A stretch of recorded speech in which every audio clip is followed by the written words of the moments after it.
So let's start with some question. If alpha and beta are roots of x square minus 5x plus 1 equal to 0, find 1 upon alpha plus 1 upon beta value. Very easy question for you all. Good morning everyone. Yeah, first we will revise some of the question, then we'll start with graphs.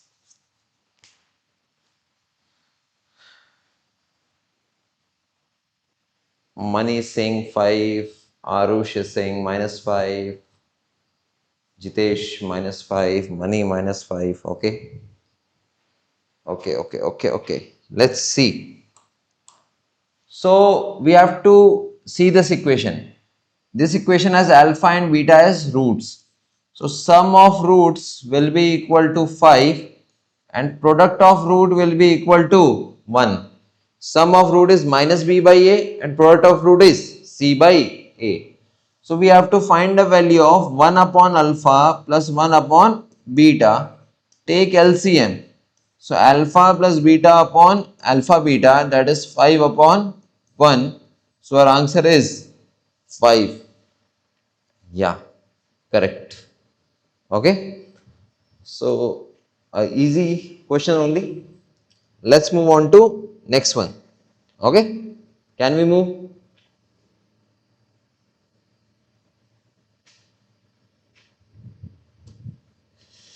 Okay. Let's move. Same kind of question. If alpha and beta are roots of x square minus 7x plus 2 equal to 0, or let's say 5x square minus 7x plus 2 equal to 0, find sum of their reciprocal. Find sum of their reciprocals. Find it.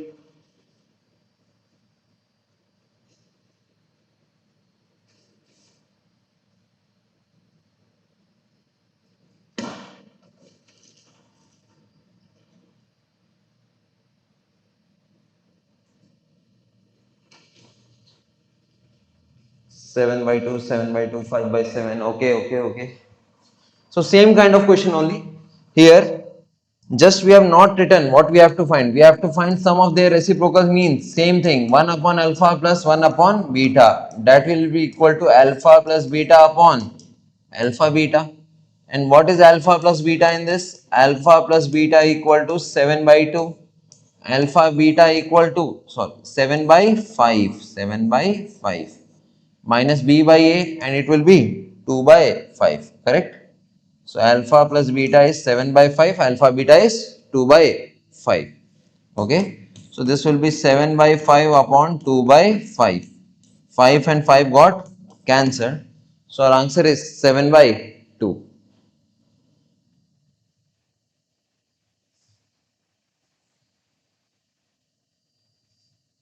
Alpha plus beta is 7 by 5 minus b by a.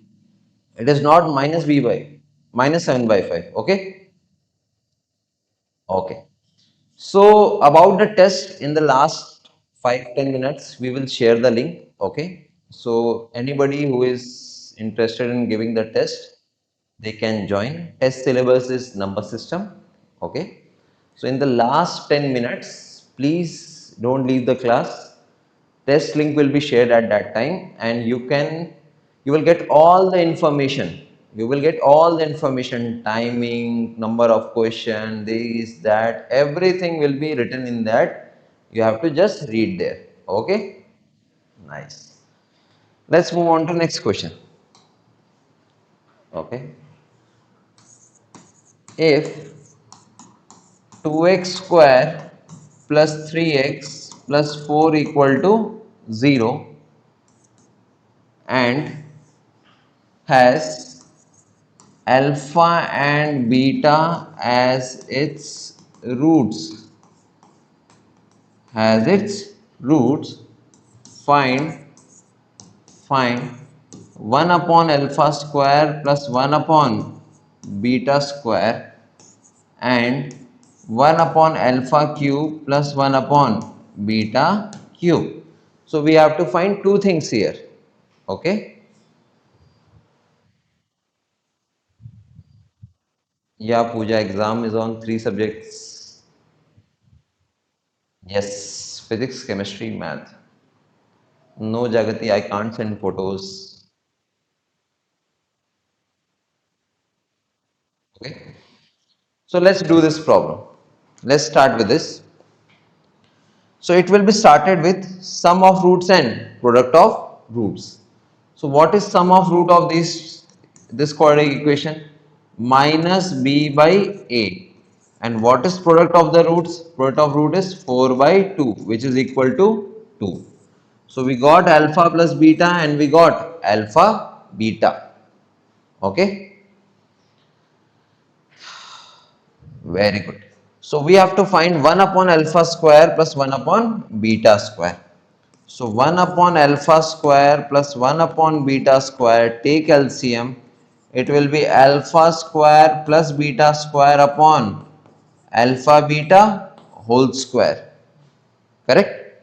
Now how can I write alpha square plus beta square? I have already told you alpha plus beta whole square minus 2 alpha beta upon alpha beta whole square. Okay. So we have to just solve this equation. What is alpha plus beta? Minus 3 by 2.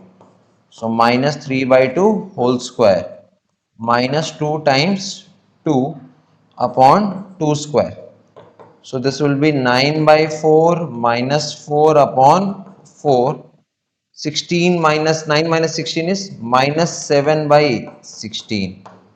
Minus 7 by 16. Is it correct? 4 into 4 will become 16. 9 minus 16 is minus 7 and upon 4 into 4 is 16. Yeah, minus 7 by 16. Any doubt in any step? We have already used this formula alpha square plus beta square. Okay.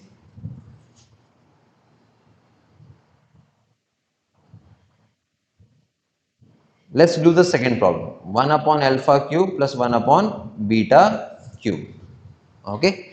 1 upon alpha cube plus 1 upon beta cube. So again we will use these things also. Again the same thing we will be using here. We have to find 1 upon alpha cube plus 1 upon beta cube. This will be equal to alpha cube plus beta cube upon alpha beta whole cube. Okay. And what was alpha cube plus beta cube? What was alpha cube plus beta cube? It will be alpha plus beta whole cube minus 3 alpha beta into alpha plus beta upon alpha beta whole cube. Now let's substitute all the values here. Let's substitute all the values here. Alpha plus beta is minus 3 by 2. So this will become minus 27 by 8 minus 3 into 2 into minus 3 by 2. 2 cancelled off and this will become 8. So this will be minus 27 by 8 plus 9 upon 8. Is it correct? What is 9 into 8? 9 into 8 is 72. Correct? 72 minus 27. 72 minus 27 will be equal to 45. Okay. So our answer will be 45 upon 64 and it will come in positive. 45 upon 64.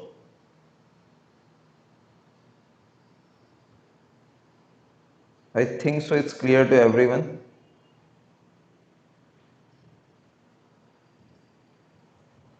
Any doubt to anyone?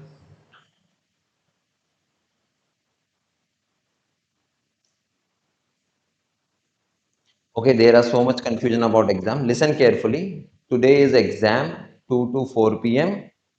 Details will be shared after the second class, not this class, math class, after the second class. Okay. It was being shared up to after this class, but I think so most of the people late join. So around 10:10, around 10:10, it will be shared. Okay.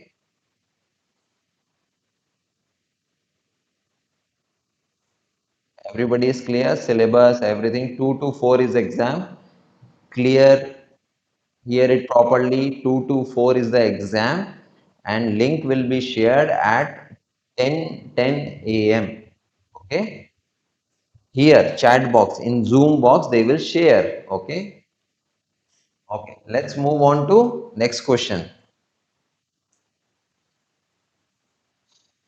I think so you are having problem in this solving of this type of question. So we will do one more question like this.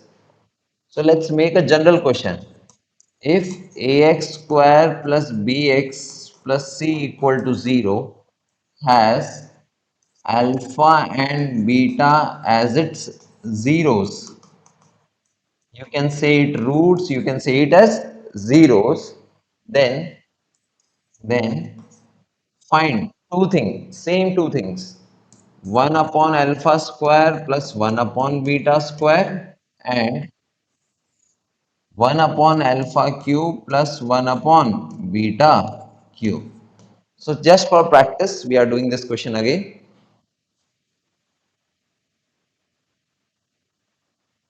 Okay. So again, we will do the same thing. We will write sum of roots and product of roots. So what is sum of root? Alpha plus beta is equal to minus b by a, and alpha beta equal to c by a. Alpha plus beta equal to minus b by a, and alpha beta equal to c by a. Let's take LCM of this. So this will become alpha square plus beta square upon alpha beta whole square. And how to write alpha square plus beta square? It is a plus b whole square minus 2ab upon alpha beta whole square. Now just put the values. Minus b by a square will become b square by a square minus 2c by a upon c square by a square. So b square minus 2ac upon c square. This will be the final answer. B square minus 2AC upon C square. Very good. Maniket, Aman, Pratap, all correct. Okay. Similarly, can we solve 1 upon alpha cube plus 1 upon beta cube? Okay. Yes. Just try this thing. Just try this thing. Okay. Very good. Some students got the answer. So alpha cube plus beta cube upon alpha beta whole cube. Okay, so this will become alpha plus beta whole cube minus 3 alpha beta into alpha plus beta upon alpha beta whole cube. Okay, now just substitute all the values. So alpha plus beta is minus b by a, so it will become minus b cube by a cube minus 3 times c by a minus b by a upon c cube upon a cube. Multiply everything by a cube. So minus b cube minus minus will become plus 3abc upon c cube. So this will be our final answer. Minus b cube plus 3abc upon c cube. Very good. Correct. So now I think it's clear to everyone. Okay.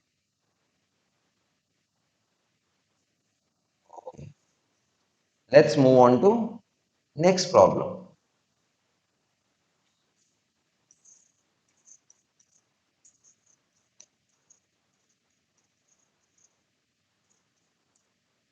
Okay, let's take it as 3x.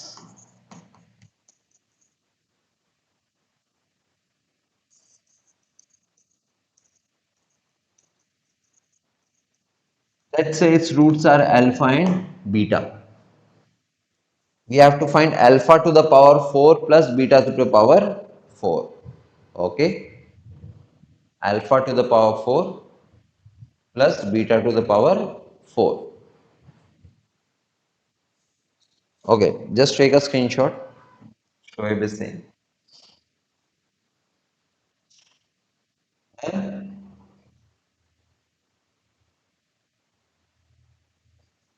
Okay.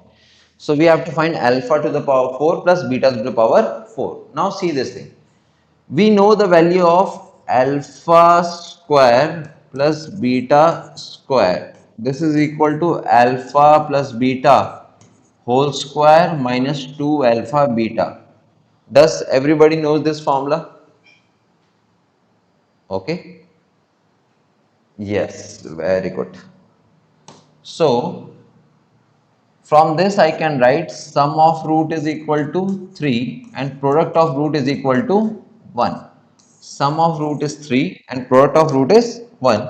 I will substitute it here.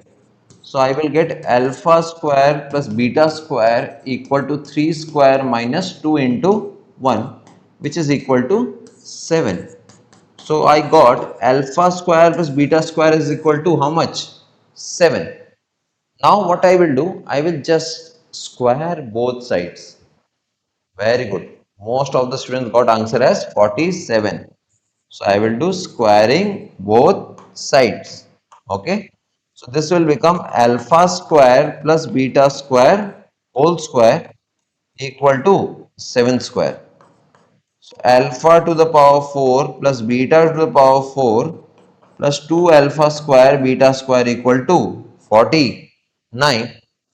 This thing can be, we have to find alpha to the power 4 plus beta to the power 4, and this thing can be written as alpha beta whole square, which is equal to 1. Alpha into beta is equal to 1. So what will your final answer? So alpha to the power 4 plus beta to the power 4 is equal to 49 minus 2, which is equal to 47. Correct. Everybody understood this problem now? Now they are knowing how to solve these kinds of sum. Okay, okay, very good, very good. So any high power, we have to just use these formulas which we have already done in the number system chapters. Okay, that's why they there we have practiced a lot of on these problems. Okay, okay. Let's move further. Let's do one more problem, then we will move on to graphs.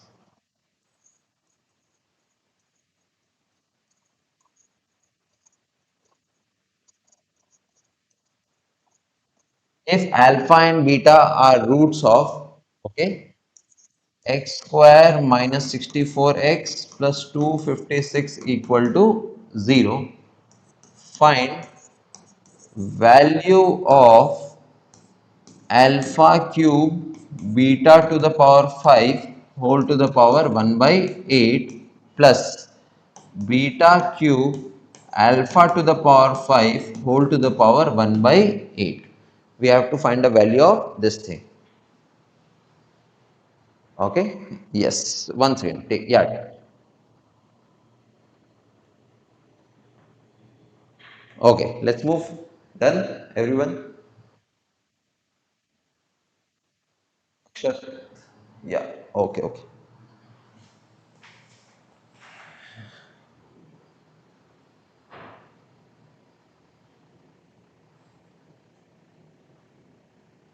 Try this sum. Try this sum. Take 2 minutes.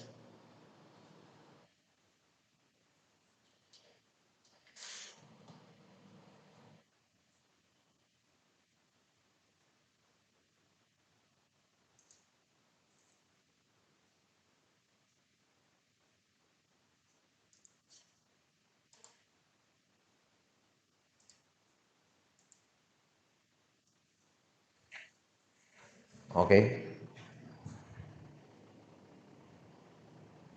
Chandrahas has got answer as 2. Okay. Let's see this thing. It can be written as alpha to the power 3 by 8. Alpha to the power 3 by 8 and beta to the power 5 by 8 plus beta to the power 3 by 8 and alpha to the power 5 by 8. Take LCM. Just take LCM. Okay. So this will be multiplied here. So alpha to the power 3 by 8 into alpha to the power 5 by 8. This will be multiplied here. So beta to the power 3 by 8 and beta to the power 5 by 8 upon, we will get alpha beta to the power 5 by 8. Now this is a basic calculation. Base is same, so power will get added. So base is same, so power will get added. So 3 by 8 plus 5 by 8 will become 8 by 8, which is equal to 1. So as we can see here, so bases are same, so power will get added. Correct? So it will be alpha to the power 1 plus beta to the power 1 and alpha beta to the power 5 by 8. Okay. What is the sum of roots and product of root? We can find here. We can write sum of root and product of root. So sum of root is 64 and product of root is 256. Correct? Okay. Let's put it here. Let's put it here. So what we will get? Alpha plus beta is equal to 64 and alpha beta is 256 to the power 5 by 8. 256 can be written as 2 to the power 8. 256 can be written as 2 to the power 8. So this will be 2 to the power 8 whole to the power 5 by 8. 8 and 8 will get cancelled. 64 upon 2 to the power 5, which is equal to 32. So our final answer will be 2. Correct. So I think so it's very clear. It's a question based on two things, quadratic and exponents. Correct? Okay, very good, very good. So how many of you got this question correctly without me telling also? Just say yes. Okay, very good, very good. Most of you got it. Nice. Ah. Let's move on to graph thing. Okay, let's take a screenshot. Let's move on to graph thing.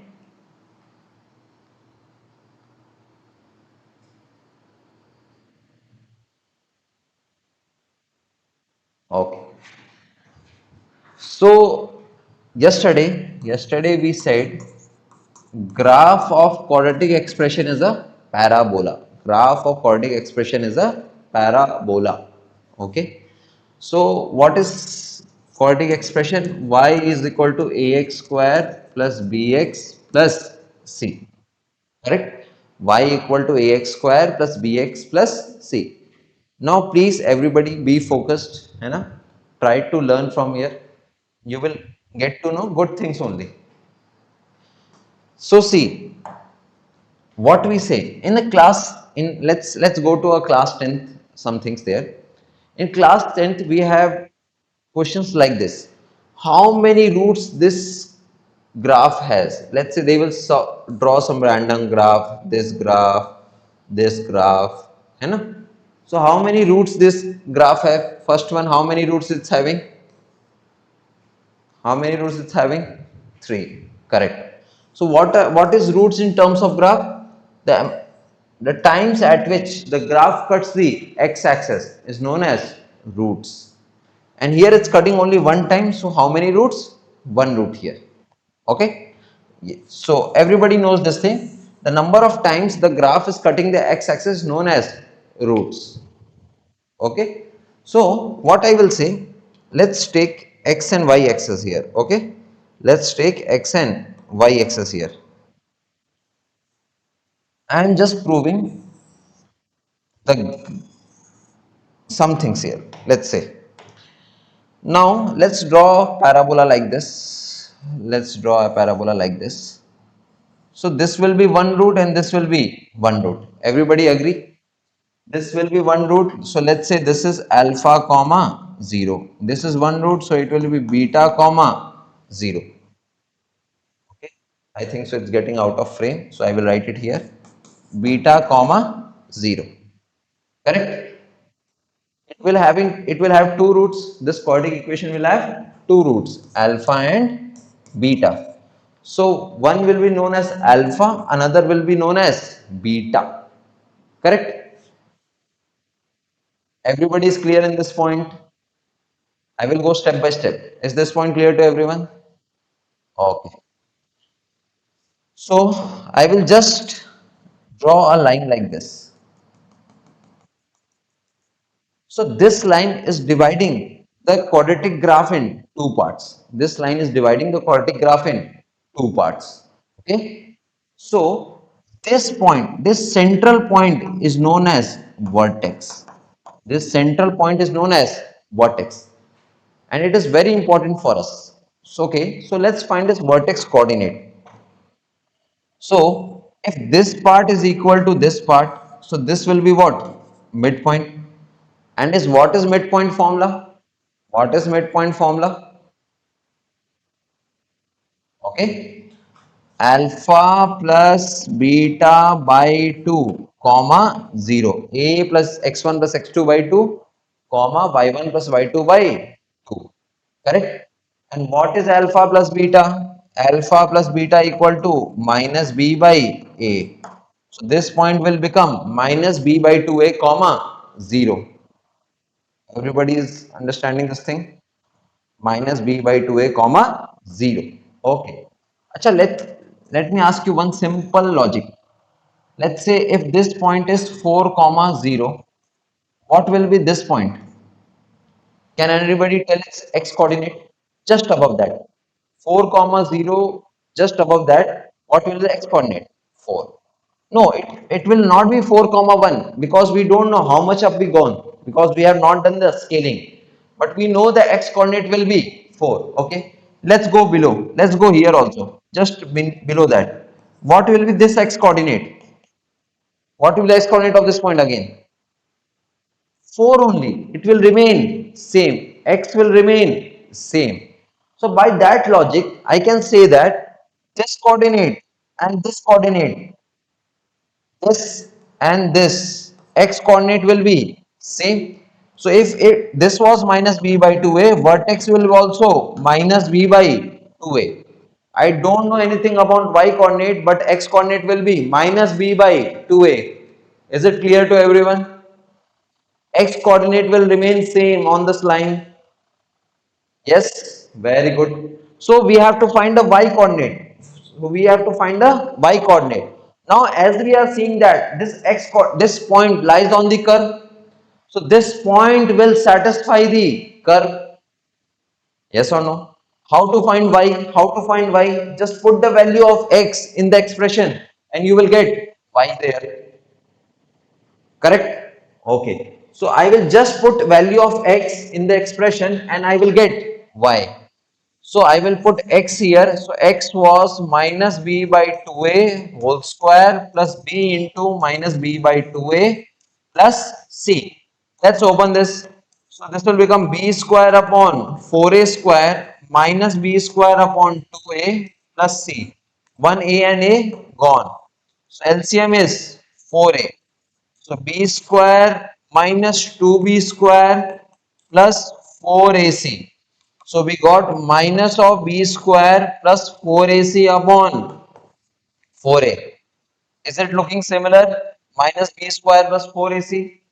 Kind of. If I take minus sign common, it will become b square minus 4ac upon 4a. That is discriminant upon 4a. So its y coordinate is minus d by 4a. So its y coordinate is minus d by 4a. Am I clear with this thing? Everybody, am I clear?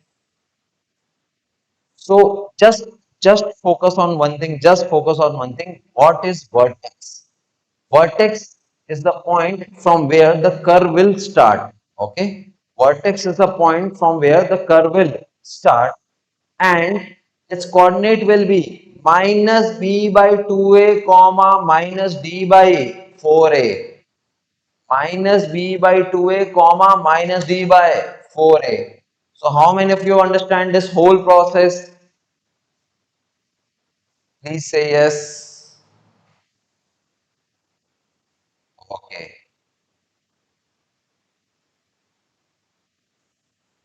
very good, very good. So most of you understood this thing. So take a screenshot or write it. I will just move forward.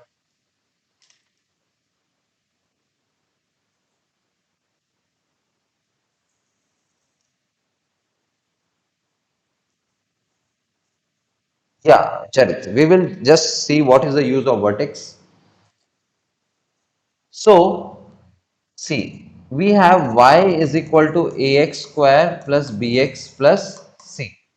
First thing, learn this thing. If a is positive and if a is negative. A means coefficient of x square. A means coefficient of x square. If coefficient of x square is positive, graph will be facing upwards. It can be here, it can be here, it can be here, it can be anywhere, but its face will be upwards. So it will be upward parabola. Upward parabola. When A is negative, when A is negative, its face will be downward. So this is known as downward parabola.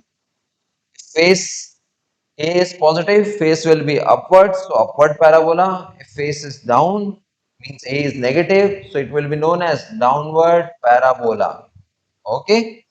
But in both the case, this central point will be known as vertex. This central point will be known as vertex. No change in that. No change in that. In both the cases, this will be known as vertex. Okay? And vertex coordinate is, right now we learned minus b by 2a comma minus d by 4a, where d is discriminant, b square minus 4ac. Again, vertex will be same here also, minus b by 2a comma minus d by 4a. So vertex coordinate is same for both upward parabola and downward parabola. Correct? Please write this thing. We will move forward on how to draw the graph. Only these two things are required. Facing upwards, facing downwards. 2 p.m. Sanjana. Understanding? Okay.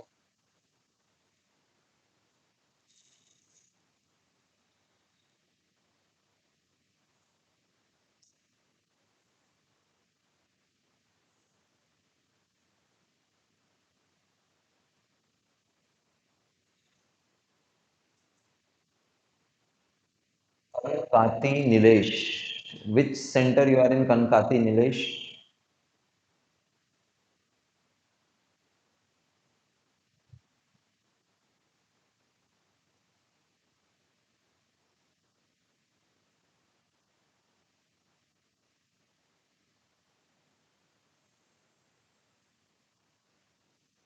Okay.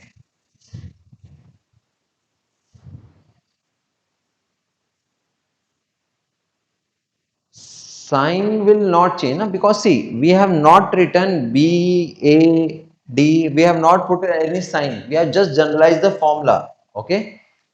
So So what we have to do? We have to just put the values and automatically it will shift in all the quadrants. Okay. So Kankati Nilesh, which center you are in? He is asking, sir, I am not able to understand English. Please speak in Telugu. Sorry, Kankati Nilesh. Only our medium of communication is English here. If you are not understanding English, you can do some English course. It will be better. Yeah.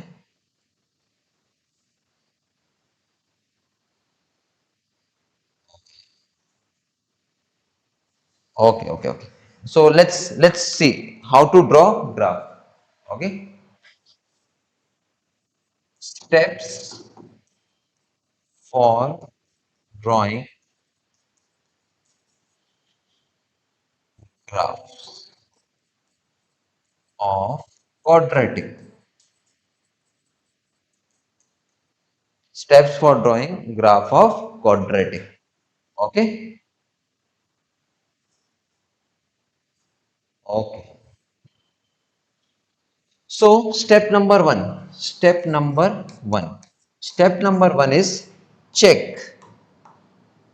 Check for sine of A. That is coefficient of x square. Coefficient of x square. If A is positive, it will be upwards. If A is negative, it will be downwards. So if A is positive, upward. If A is negative, downward. Step number two. Let's write step number two here. Step number two is find vertex. Find vertex, that is minus b by 2a comma minus d by 4a. Okay, minus b by 2a comma minus d by 4a. Okay, step number 3. So step number 3 I will tell you by drawing a graph. Okay, so easy. See this thing. Okay,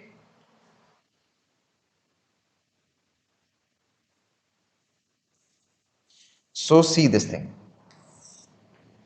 So let's draw graph of y is equal to x square minus 5x plus 6. Now we have to draw the graph of x square minus 5x plus 6.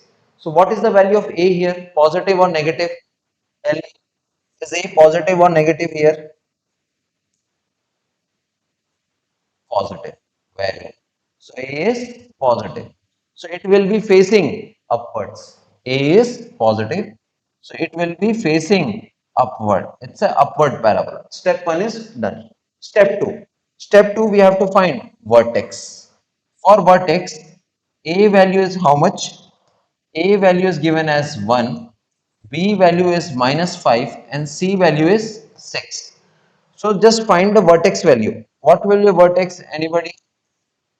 Minus b by 2a comma minus d by 4a. Just put all the values here. So minus of minus 5 upon 2 into 1 comma minus of b square. So minus 5 square minus 4ac upon 4 into 1. Correct? So vertex will be equal to 5 by 2 comma minus 1 by 4. Vertex is 5 by 2 comma 1 minus 1 by 4. Everybody understood? I think so. Okay.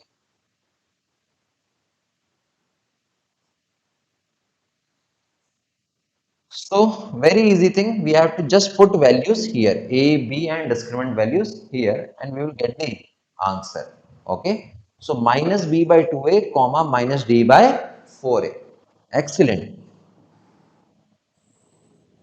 So in which quadrant this point will go? X is positive and Y is negative. In which quadrant? Varun is asking what is the meaning of D. D means discriminant here. Okay. D means discriminant. B square minus 4AC. Nilesh is saying, sir, my IQ is only 23. What does this mean? IQ is 23. Okay, fourth quadrant. Fourth quadrant is 5 by 2 comma minus 1 by 4.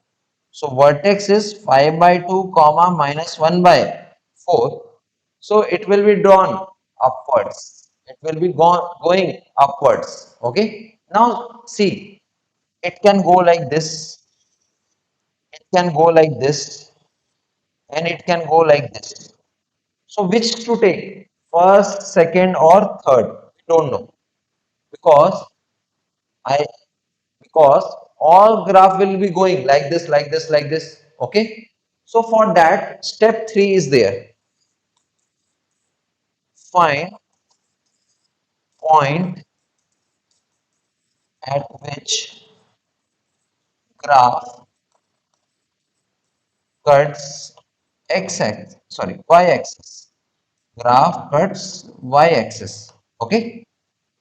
Find point at which graph cuts the y-axis. Okay.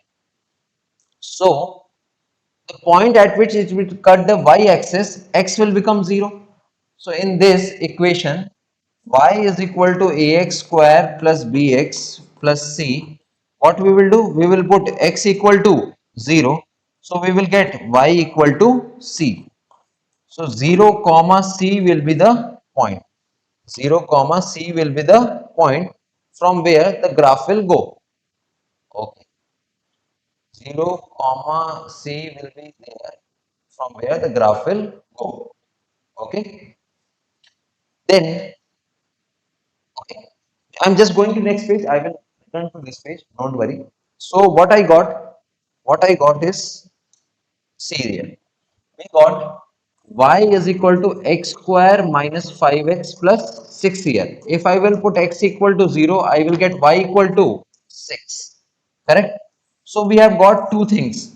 We have got vertex as 5 by 2 comma minus 1 by 4, and it will be facing upwards. It will be facing upwards, and it will be going from the point 0 comma 6. It will be going from the point 0 comma 6. Where is 0 comma 6? Obviously on the positive y axis. Okay. So our graph will go something like this. And this will be the 0 comma 6 point. Okay. So let's draw it like this. So our graph is going like this. So this is our vertex, and this will be crossing the y-axis at 0 comma 6. Okay. Okay. So just once write this question, I will explain 2 3 more questions and you will understand it. Harish Vardhan is taking any equation we take as y only. Havish Vardhan. Yeah. We should also find another coordinate. Why we have to take x as 0? Because we have to find the point where it's cutting the x-axis. Okay. According to midpoint formula, y equal to 0. Yeah, Vamshi, I think so. You have not seen that proof clearly. See it once again after the video is uploaded. Okay. While graph symmetric, if I will cut you in 2 parts, somebody, if I cut a human also in 2 parts, it will be symmetric, obviously. So here also parabola is symmetric. Anything. No, we don't have to actually cut a human. I am saying just divide a human in 2 parts. It will be symmetric figure. Okay. Shape is parabola. Very good. Any question we have to take x equal to 0 and not. Vertex is graph is right. Okay. White vertex in the graph. Very good. Very good. All of you understood. Very good.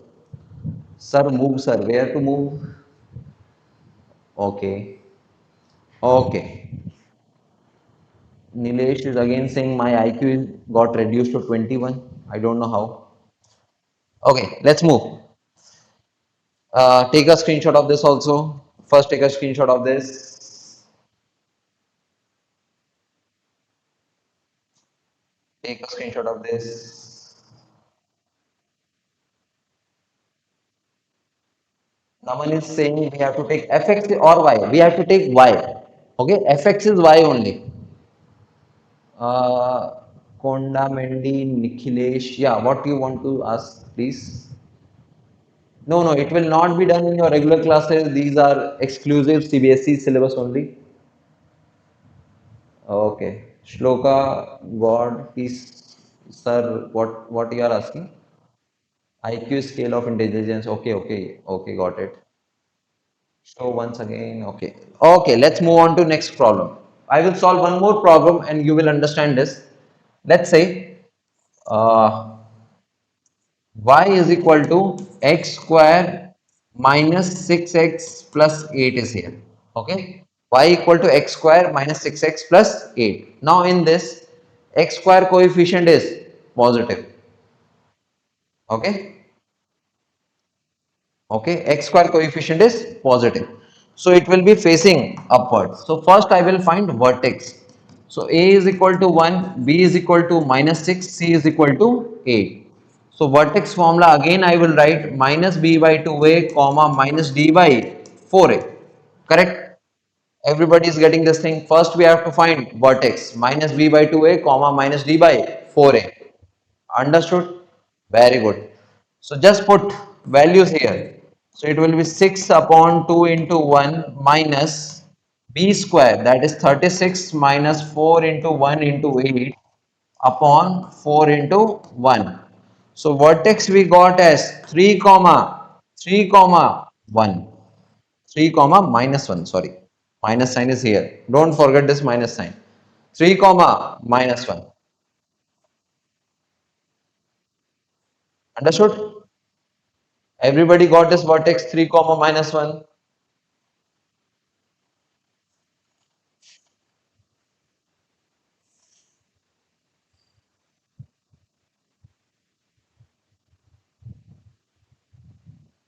Okay, okay, okay. 3 comma minus 1. So after seeing that the vertex is at 3 comma minus 1. So you will point it here only, fourth quadrant. Now we have to draw the graph. Now we have to draw the graph. As I told you, it can go like this, or it can cut here. We don't know where it will cut the y-axis. For that, we will put x equal to 0. For that, we will put x equal to 0. Correct? For that, we are putting x equal to 0. So we got vertex as 3 comma minus 1. So we got vertex as 3 comma minus 1, and we draw it like this. Why? Because see, step number 1, this was step number 2, this was step number 1, and step number 3 is put x equal to 0. When you will put x equal to 0, what you will get here? 8. So this point is something 0 comma 8. So this will be just the graph. Very good, Naman, you understood? Sir, I study in class 10th state syllabus. Can I understand the class? Is this related? This is quadratic equation. I think so. It's in every syllabus. Nothing like state and this. Shoaib is saying my brain is rotting. Oh, sorry, braining. I had in doubt. Okay, your doubt is clear, Ananya. Then, sir, if you want to make question from this type, okay, how will do that? Okay, I don't understand that. Why x equal to 0? X equal to 0 we have taken because we have to find a point where the graph cuts the y-axis. Okay, why do you have take x equal to 0? I have already explained, है ना? How to find x values. Nobody can find x value.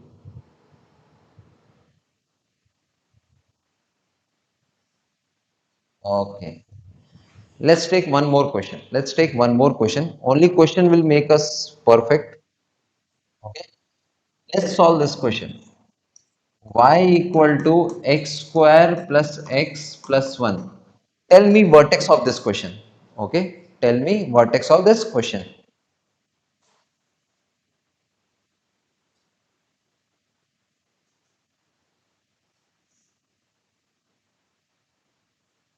What is vertex of this question?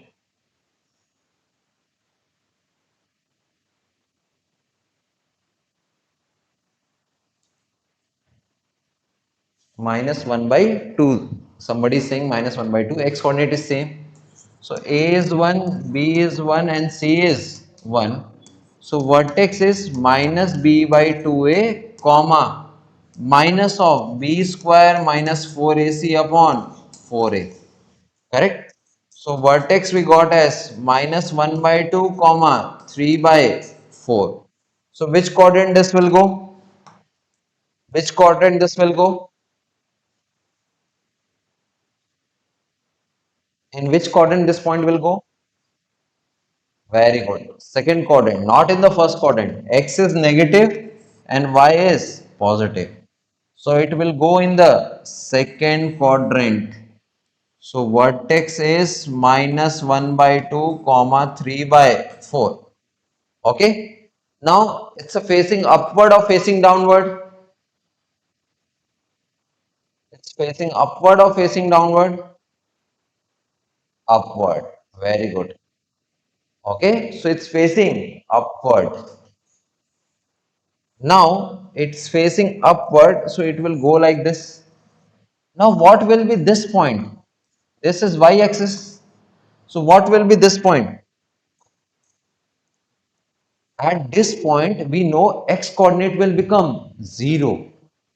Everybody knows this thing? So that's why I am putting x equal to 0 for step number 3. If I am putting x equal to 0, I am getting y equal to 1. So this point will be 0 comma 1.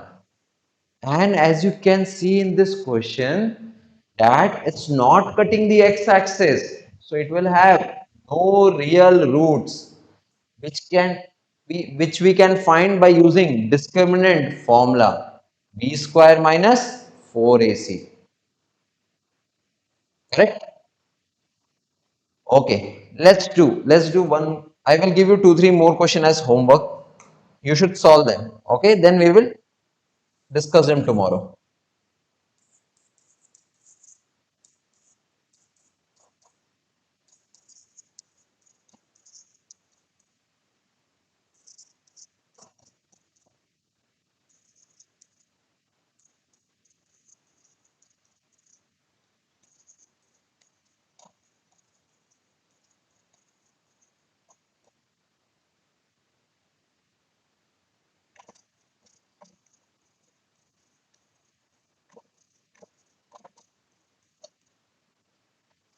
Okay. So take a screenshot of these questions and do as a homework. Okay, good morning to all of you. It's almost 9:10, and thank you for that. So, first thing first, we are going to talk about what we did yesterday, which means the questions, the kind of like last question I throw you at you. So, you know that fun activity we did? Yes. So, did you figure out where is the 10 rupee? Just in case, I will draw this thing real quick, and it is only going to be limited for 2 minutes, by the way, because then we need to do the actual question. It was 100 total was 300 rupees, then 10 rupees was given back to each. That means 90, 90, 90, along with 20 as a balance. So did you figure out what happened to the 10 rupees?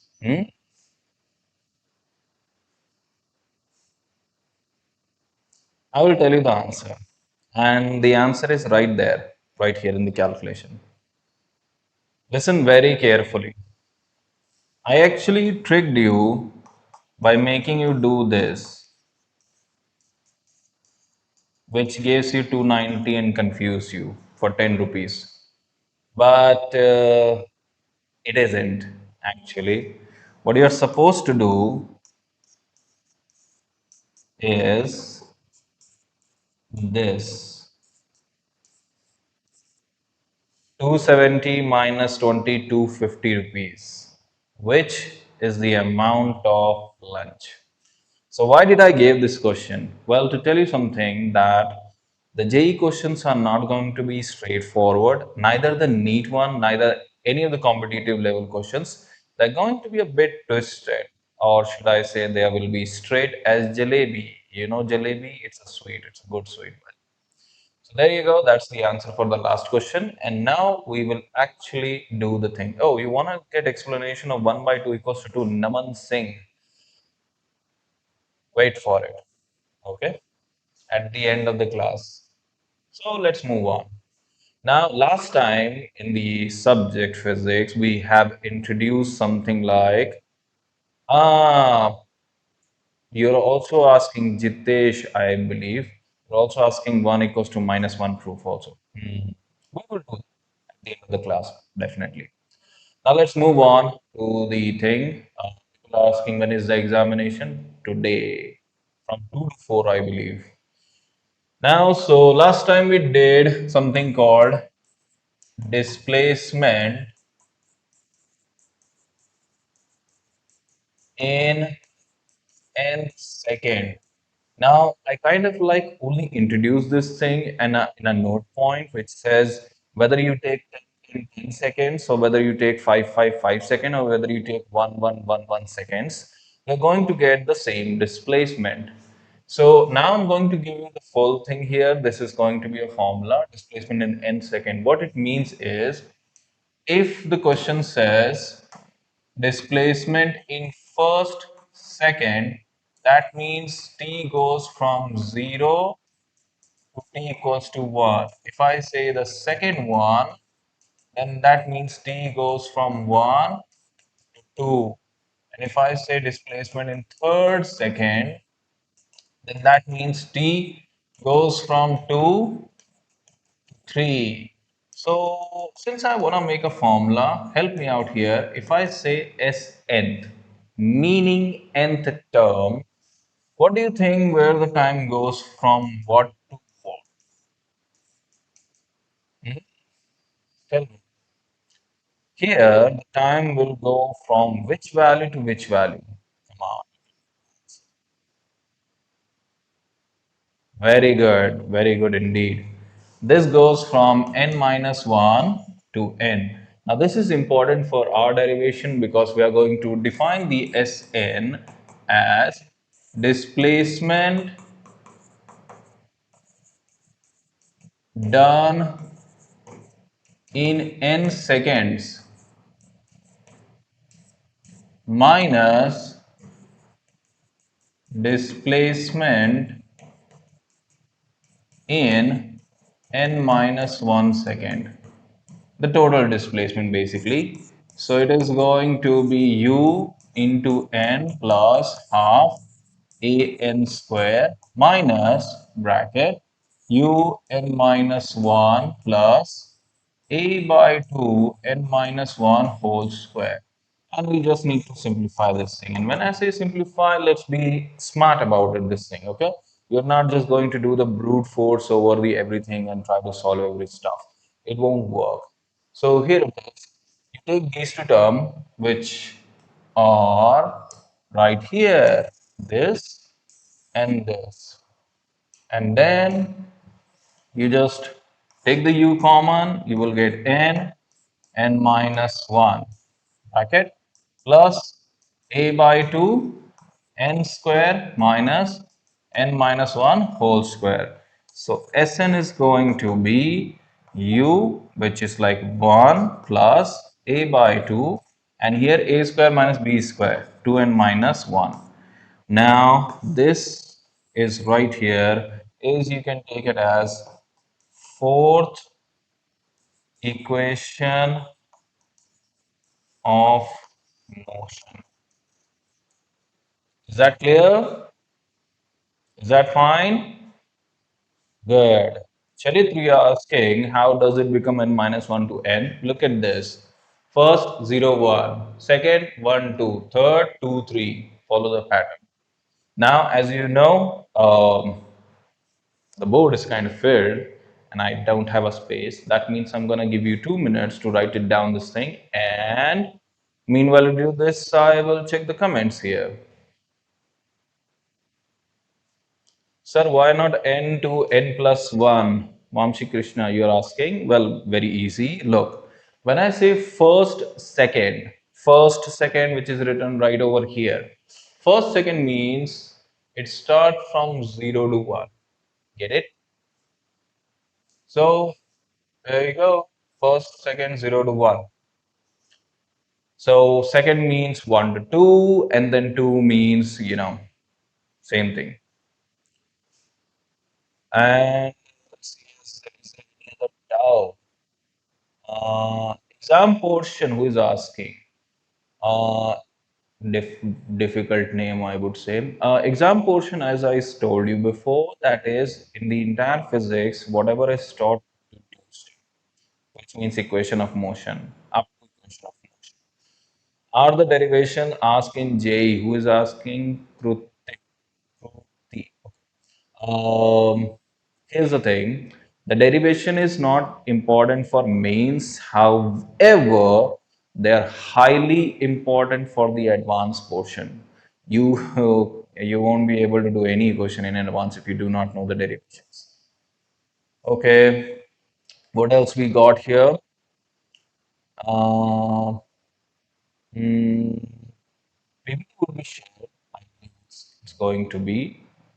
Sir, how does the exam work? I don't know anything. That is the best approach to go, actually. Nikhila Prem.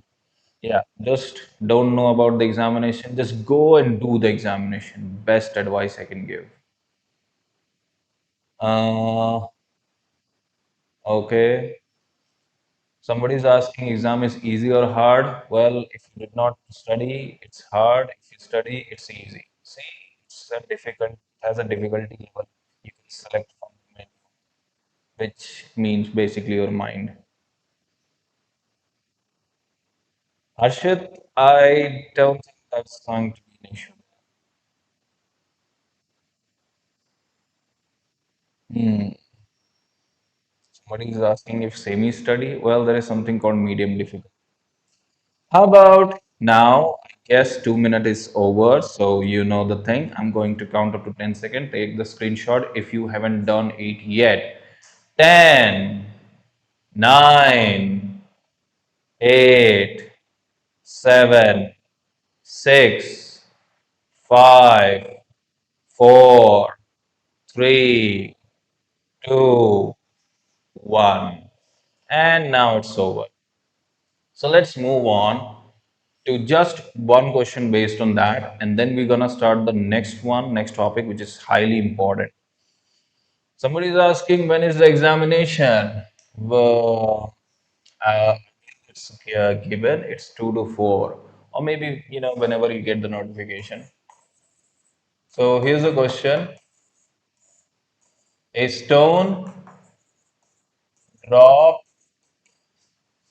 from edge height such a way it covers h by 2 distance in last second. In last second. Find time of drop. Total time. Meaning how much time it takes to completely go from edge height to ground. Now this question is going to be done by me. You just have to be observer here. Okay. The class PDF. Yes, of course. PDF will be shared. Word file will be shared. Okay. Even the video is also going to be shared. Ah, somebody is giving answer. I'm happy about this thing. Not quite correct, but I like you actually tried this thing. Okay. I hope so.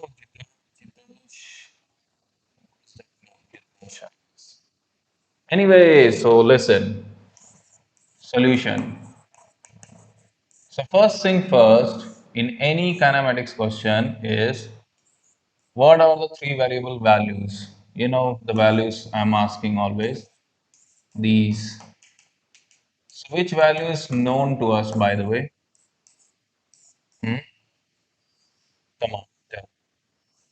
Very good. Initial velocity is 0, acceleration is minus g, displacement we can set for different things. So listen carefully. And let's take the total time is n, which we need to calculate. Unknown. So first I will write displacement in n seconds, meaning total displacement. In that case, the s is going to be minus h, initial velocity is going to be 0, and we are going to get here minus g into n square, right? So we got equation h is equals to gn square by 2. That's first equation. But as you can see, we have no idea what is h height, so of course we need second equation. And guess where the second equation is going to come from? Like, what equation is going to give that? Very good indeed. I mean, we just did the formula. Obviously, we're going to use it, and that is displacement in n second, which is formula u plus a by 2 to n minus 1 is going to be minus h by 2 is equals to 0. No need to write g by 2 and 2n minus 1. Now, generally, I would be doing the calculation, but for some reason, I'm feeling very lazy. What I meant is, could you put that h value right over here and calculate n value for me? Now, why am I asking this thing? Not just because I'm lazy. Okay, I can do that. You know you can do that. The point here I want to make is it's not going to be just a practice of physics, it's also going to be a practice of maths there. Maths which you doing like a quadratic equation. Do you do quadratic equation? Do you know how to get the sum of roots, product of roots or root itself? Dharacharya. Oh, you can. You can. All right. Go for it. Just go and knock this thing out. Let's see. Somebody says sum of root is called alpha plus beta. I totally believe you. Yes. Sum of root is called alpha plus beta.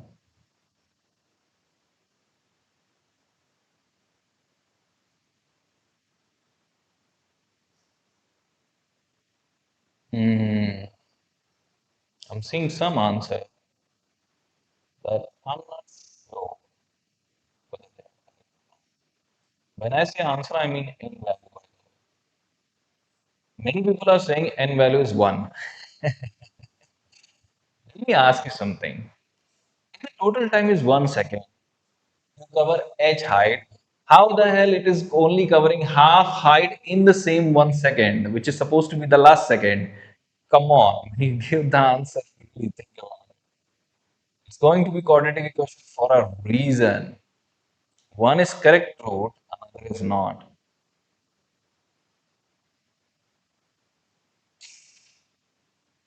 Mhm. Okay, I'm getting something. So I believe I will just solve it just for verification. So watch. You're gonna put this h value right here, and when you do that, you're going to get here g n square by 2 is equals to g by 2 2n minus 1. 2 cancel, these two cancel. Okay.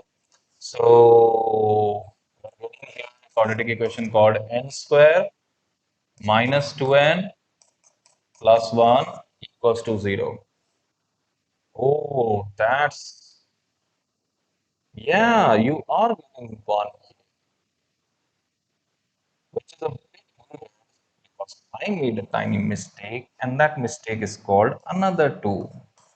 And now it's going to be even better because now you know it is going to be right here. Just erasing this, just erasing that, and here 4 and 2. Better. Then you can do the Dharacharya there or any method you like. I have a personal something which I'm gonna share. Okay. Oh, there are few correct answers. That's right there. Very good. Whoever says that answer, 2 and something like a root 2 thing. I couldn't see it. Multiple people giving the answer, but I highly appreciate whenever you gave a correct answer. Oh, by the way, my method is doing plus 2 and minus 2 right over here. Because when I do that, I can get something like this, and then I will get two roots from here directly. One is going to be 2 plus root 2, another is going to be 2 minus root 2. My question is going to be, which root are we supposed to take? I mean, Both looks okay. It's not like both are negative. One is like plus root 2, another is minus root 2. So which one? Which one? This one right there. The reason I'm going to take this because I want to get time more than 1 second because last second only half. So some time must have spent here, right? That is why the correct answer is going to be this. Is that clear? I hope so. Now, as you can see, the board is kind of like complete. So I'm going to wait for 1 minute while you give the answer. Only I saw that 3.41 class, which is basically the decimal value. Sanvika, you're asking when the examination is going to start. It's going to start 2 to 4. Anush, you're asking explain again, so I will do it. The explanation goes something like this. First, displacement in n second, yellow. Then displacement in nth second, which means the last one, white. Yellow plus white gives you green. Now green needs to be solved. Green gives two green stuff, which is called 2 plus root 2, 2 minus root 2. You just need to take one green because one green is correct, another green is wrong. Which one is correct? Anything which is more than 1 second. Okay. Sir, can we leave an answer fraction? As long, look, first of all, MCQ question you are going to get, or should I say single choice, correct? So you don't need to worry about the fraction and square. There is no numerical type questions. Ananya, thank you for that. Why are you talking positive? Can you say it? Okay, once again, this different Ananya Kumari. There are some different, so many people.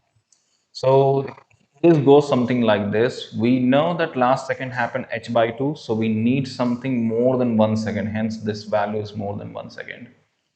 Okay. Oh, look at this time. 2 minutes is over, which means you know me very well. I'm gonna count for 10 seconds, and you should take the screenshot.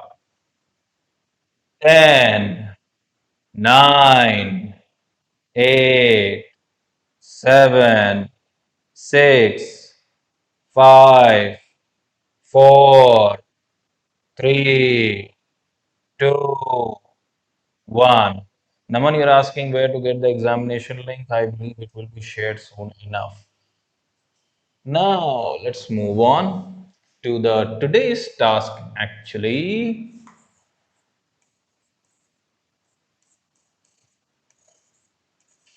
Graph. We are going to learn this tiny word is not so tiny, it's actually much bigger and much important. So, ready? Let's get started. The first thing you need to understand is the graph actually drawn onto Cartesian plane, which is having something called x axis and y axis. How many of you know this thing? That x means horizontal, y means vertical, xy axis is a sort of like a plane. Hmm. Hmm. Hmm. That means we are all educated people here. All right. So I'm just going to tell few stuff about this thing which you already know, but just for the revision, there are some numbers going to be present. 1, 2, 3, 4, 5, 6, and then 1, 2, 3, 4, 5, 6, like this. And even if you say, sir, I do not know this thing, come on. You have seen the map. The map has latitude and longitude, which are like the same thing as x-axis and y-axis. See, at some point in your life, you might have seen it. I mean, not in a real life, then in a video game, there are like hundreds of examples are there. Now, my point here is make a point. We represent a point in a plane by its address. An address is going to be x value and y value. For example, in this case, x value is 5, y value is 4. So it is called 5 comma 4. This is address.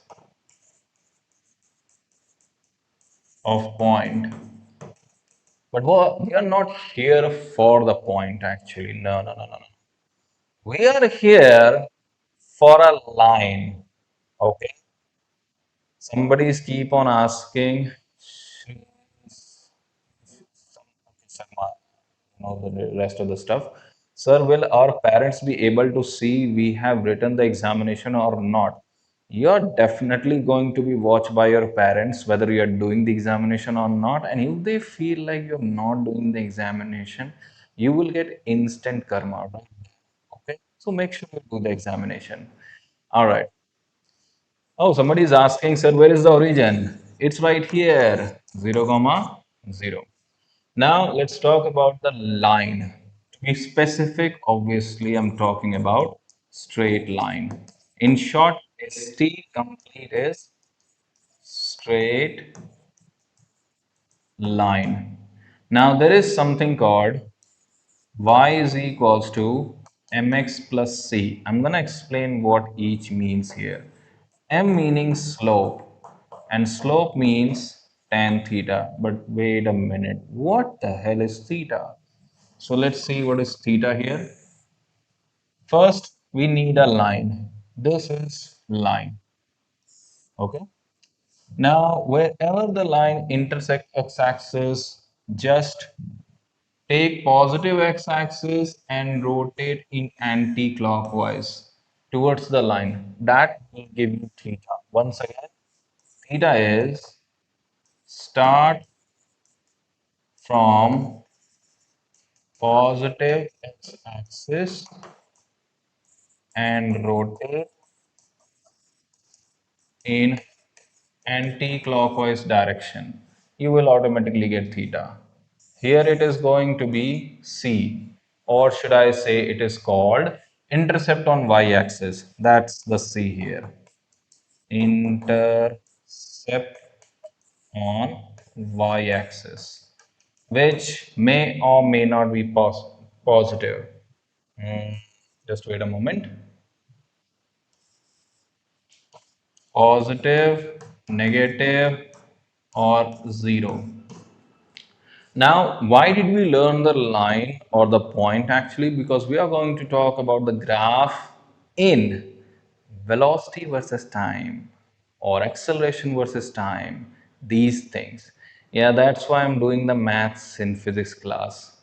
So, as you can see, the board is complete, 2 minutes, and then we will move on. Okay, acceleration versus time. Yes, the graph will be given as acceleration versus time.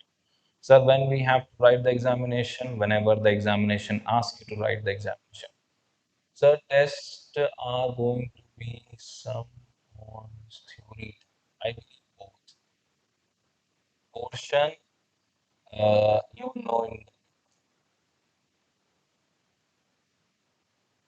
did I correctly written that? Intercept, right? Yeah. So, okay. Somebody is asking, would you help with examination? Yes, of course.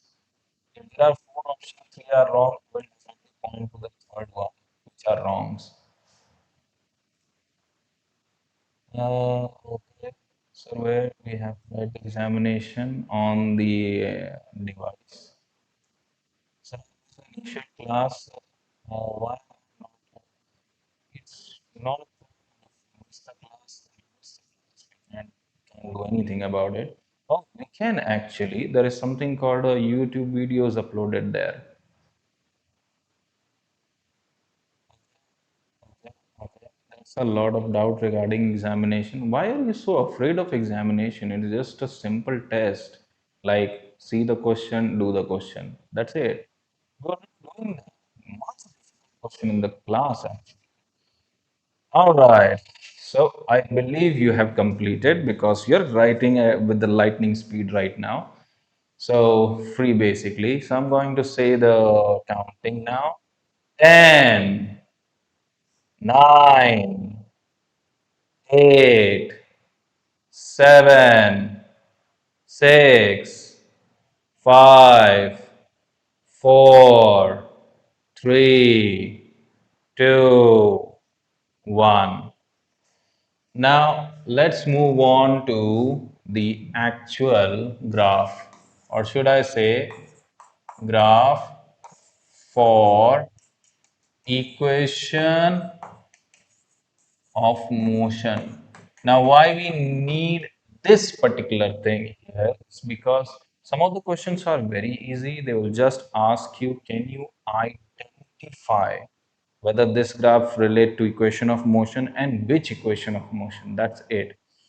So, my first question is going to be, remember like way before like class yesterday, one of day before yesterday class, I told you that equation of motion is only applicable for one type of acceleration. There were two types of acceleration. One was like a uniform acceleration, another was a non-uniform acceleration. So remind me, I have a like a bit of a memory issue here.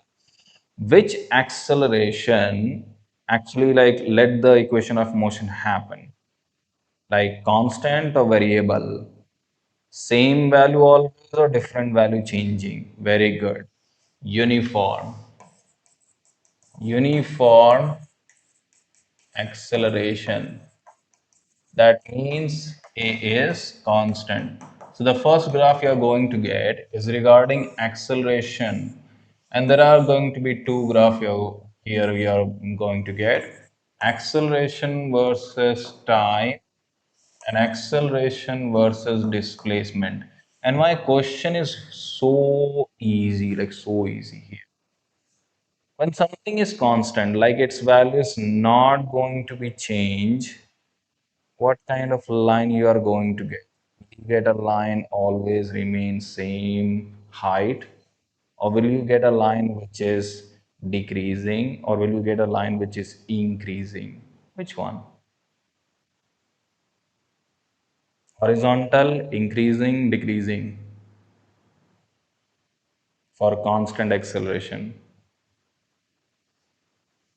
Horizontal. Very good.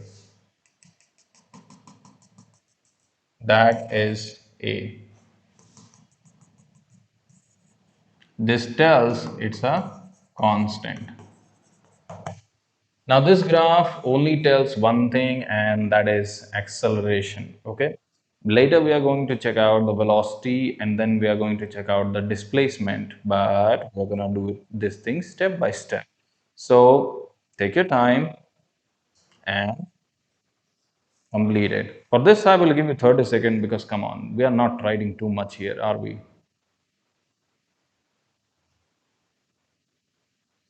Vijay Kumar, you're asking how much you need to study to clear the JE, as much as it would take. Already? Okay. Is there anybody writing? Mm-hmm. Anyone? No. Okay. Well, in that case, I'm going to do the counting. Five, four, three, two, one. Now, next is the most important one. This is called velocity. Now, we know one thing about velocity, that is it's not constant in equation of motion.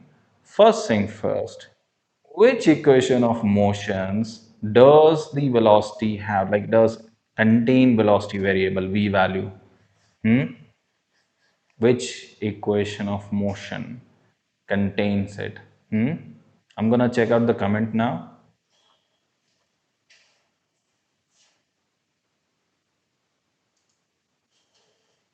Not all of them. What I'm saying is v value, not initial velocity. That is going to be constant.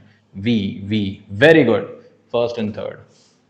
So first one is v is equals to u plus 80, and third one is v square equals to u square plus 2as. Now listen very carefully. This u and this a is actually going to be a constant thing, which means they should be highlighted in a different way. And here, same thing, u and a is going to be constant here. like this, and then we will make a graph. Now listen very carefully, like really carefully. The first graph is sort of like similar or familiar, I should say. This thing is like equation of motion. Which equation of motion? I mean, first one, but it's also at the same time feels like this, isn't it? T is going to be here, velocity is going to be there, and both have power 1, which means like a straight line. Very good. So straight line have two things called slope and intercept. In this particular case, acceleration becomes slope, or should I say tan theta, and this intercept becomes u, which we call it initial velocity. So my point is very simple. Whatever line you're going to make, doesn't matter which one, as long as it's a line. If you get the angle from positive x-axis, something like this, that is theta, that is going to be giving you acceleration. A is equals to tan theta. Okay, I'm gonna ask some question just in case. If theta is 45 degree, 4, 5, 45, what is the acceleration value? Hmm? Very good indeed. Pulley, it's not 11 lakh, 11,000, something like that. Okay, just write 1, that would be enough. Okay, if I say theta value is 30 degree, then what is the acceleration? Theta 30 degree, 30 degree, 30. I'm going to check the comments now.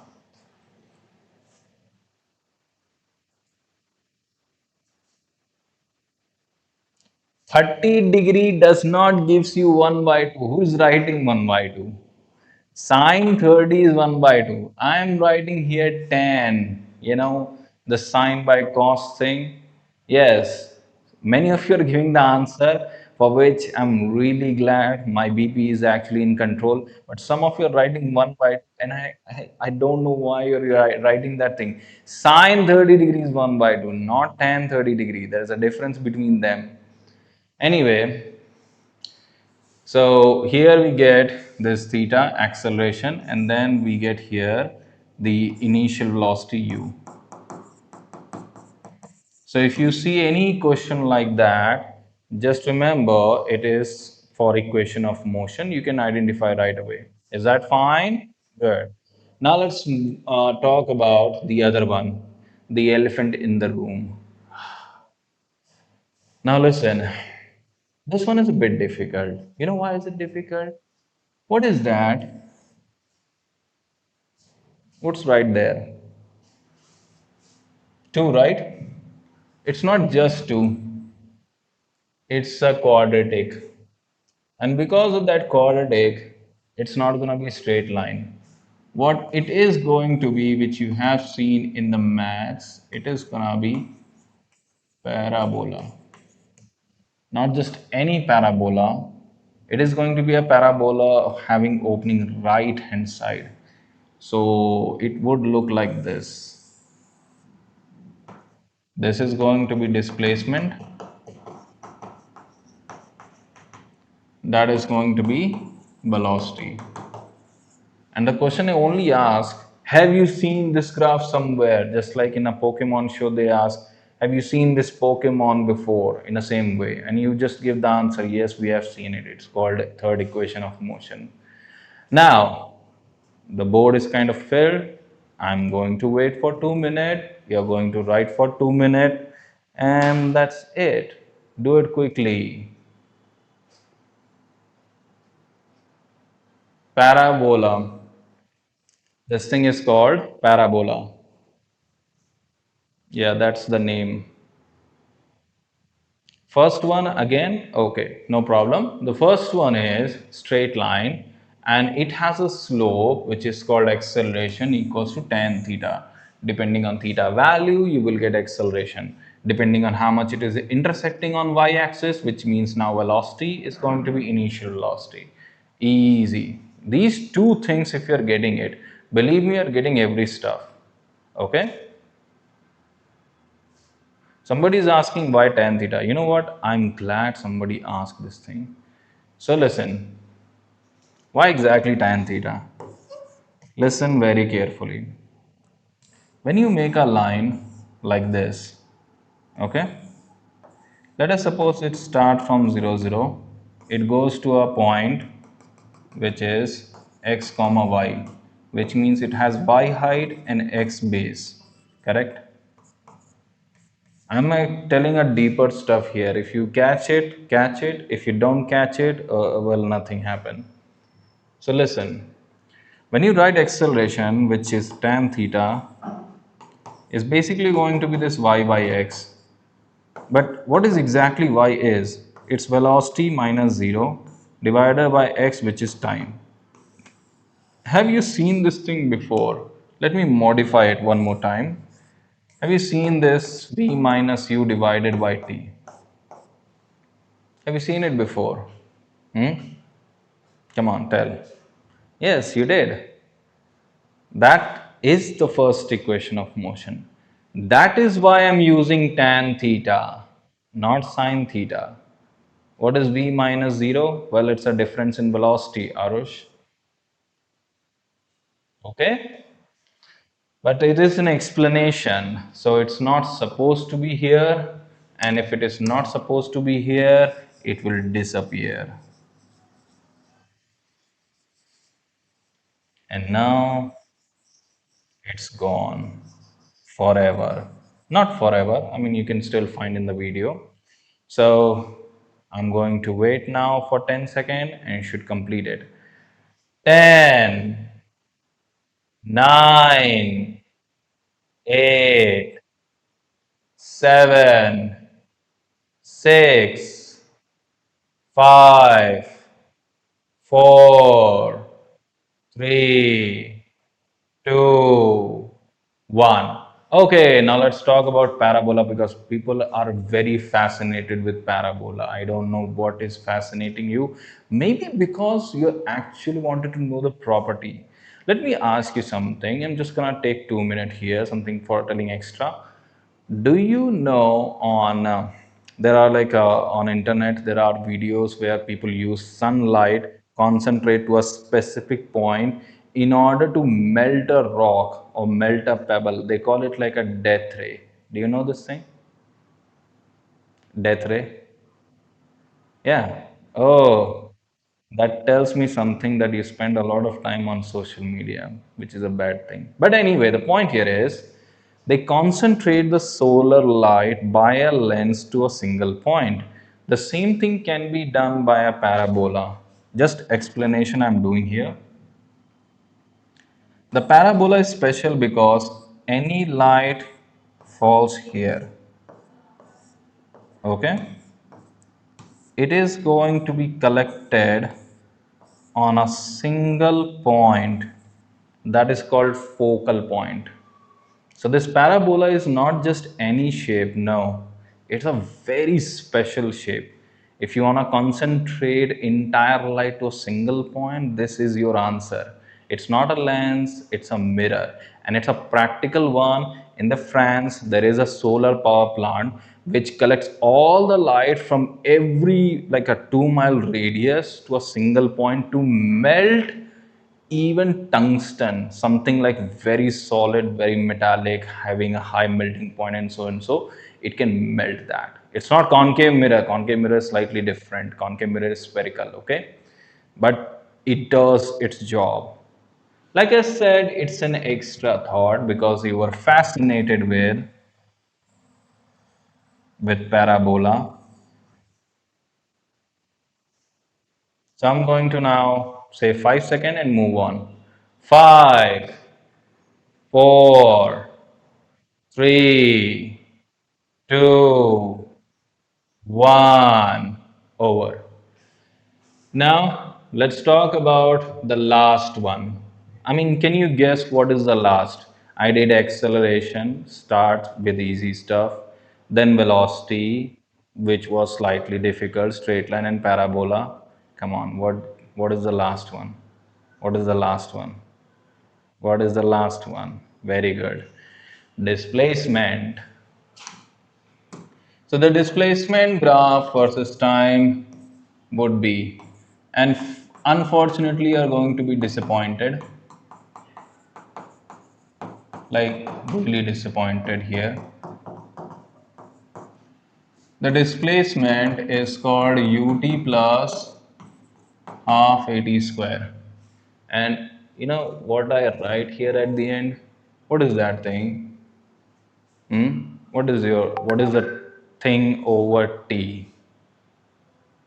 Yes, that is square. And square means your favorite shape which you recently start liking it. Parabola. Not the parabola I made earlier. This time the parabola is going to be having opening upward.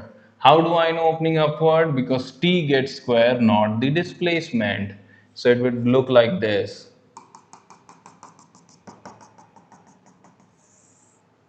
Now you may be wondering, why did I make a design of dotted on the left hand side, not on the right hand side?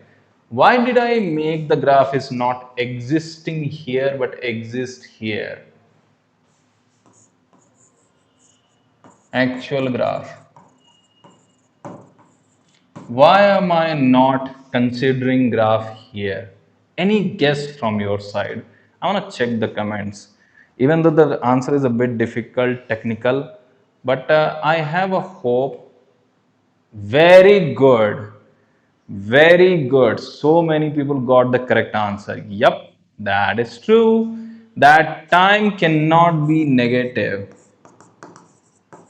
Time cannot be negative. Is that clear? It's always going to be positive. That's why we have a graph like that. Now, this is the introduction of the graph here. We have seen all of them, but it's not the full thing because I'm going to spend around 3 days today, tomorrow, day after tomorrow. And we are going to do a lot. But before we do a lot of stuff here, write it down. Write it down. Okay? Once again, somebody is asking syllabus. Why bother go in the examination with the feeling that you can do it? No issue. Who cares about syllabus? Who see the syllabus? Syllabus, no, you can do it. Right side is a parabola, then velocity. Okay, you're asking why the parabola is right hand side. All right, okay. Just extra information I gave. Extra information. Extra info. Whenever you have y is equals to x square situation where square happen for input, input meaning x, then it is gonna be upward or downward. And if it happens like this, that means it is y square equals to x. So depending on where the square is put, on the output variable or input, it's either going to be up or down or left or right, something like that. Clear? But like I said, it's an extra information. It will not help you in the examination. The CBC won't care. However, yeah, 11th is going to care. They are going to teach you this thing in 11th once again. But again, this is just extra information. Don't panic that you need to do PhD over this syllabus right now. You don't. You just need to know the stuff, okay? Sir, when will I receive the marks of the examination? Right after the paper. Okay. Okay, this is my 54th time telling. The examination is today. Syllabus is up to equation of motion, which we did yesterday. And you don't need to worry about the paper. Soyab, I got the message. Good for creativity. Exam time. All right, this is my 55th time now. Exam time 2 to 5, 2 to 4, I believe. Somebody says, can we complete the examination in 2 hours? You don't need to. You can complete in 1 hour. Be legend. No problem. Hmm. All right. So looks like it's done. Exam is not going to subjective. Who's asking for subjective? If you're asking subjective, meet me. I will give you a subjective question. There is no subjective questions in the paper. It's going to be purely objective. Okay? I feel like you are not preparing for examination, but preparing for World War III or something. It's not just in case. It's simple paper. It will not scare you. You will not be terrified of this thing. You will not die after the paper. You will still be alive. Now, I believe the time is over, so I'm going to count this thing. 10, 9, 8, 7, 6, 5, 4, 3, 2, 1. Now, let's move on to the last thing which I will introduce today, but mostly going to explain and tell tomorrow. Okay, think of like an introduction in last minutes, and that is finding acceleration and displacement through velocity versus time,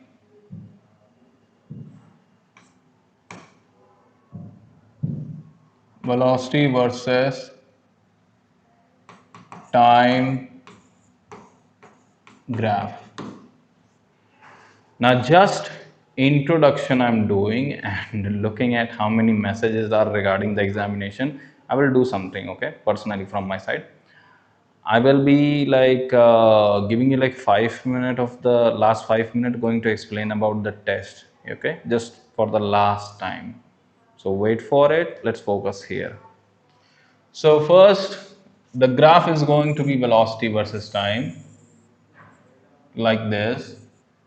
V velocity, T time, and most of the time meaning mostly are going to get a question which is going to be straight line, mostly. Okay. So how do we figure out acceleration and displacement? Now, as you already know, we do have a method of finding acceleration which is quite easy, and that is just figure out how much angle it is making from positive x-axis in anti-clockwise direction. So for acceleration, do A is equals to tan theta. Once again, theta is measured from positive x-axis in anti-clockwise direction, ACW. If you can measure it, you can get the acceleration. Simple. Now for displacement, now this one needs bit talking. Tell me, how do we get displacement? Do we divide velocity by time or do we multiply velocity with time? I'm gonna check the comments now. Divide or multiply?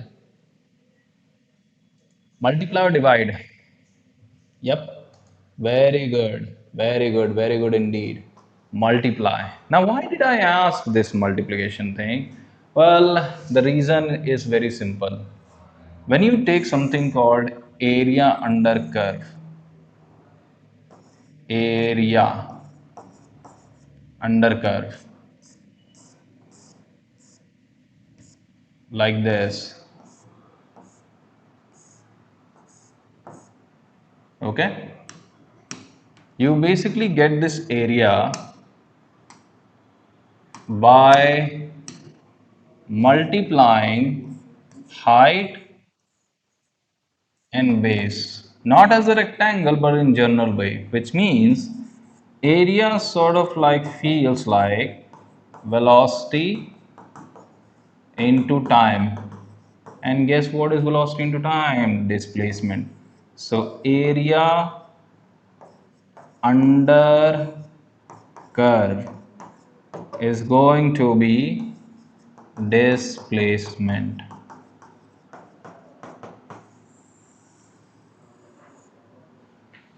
With that, that is our introduction. So it's simple. If you want to get acceleration, do the slope. If you want to get displacement, get the area below that line, below that curve, below that stuff. That's it. That's all you have to do. So tell me which topic we covered last day? Last, है ना? Regarding periodic table, we completed all S block, E block, D block, है ना? And F block classification. Okay. Then after this, with the help of the electronic configuration, inner transition elements till we discussed. Okay. Thank you everyone. So, chalo next, I am going to start. Tell me one more thing, beta. How to write the IUPAC naming of elements, है ना? Whose atomic number is greater than 100, है ना? Then we can use some name for the numbers like nil, un, bi, tri, quad, pent, hex, hapt. Okay, this is also done now, beta. Like 105, so we'll write un, nil, pentium, है ना? 106 or 116, so un hexium we will write. Okay, now we have to learn beta कि how to find the group number, period number, but first we will learn ki how to write the electronic configuration of element with respect to beta noble gases. Okay, so our heading is writing, okay, writing electronic configuration. So writing electronic configuration with respect to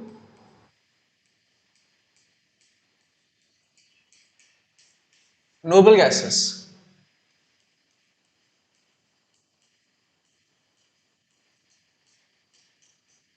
Writing electronic configuration with respect to noble gases. Okay, it will help us better to write the quickly वैसे you know because in the atomic structure we discussed this thing.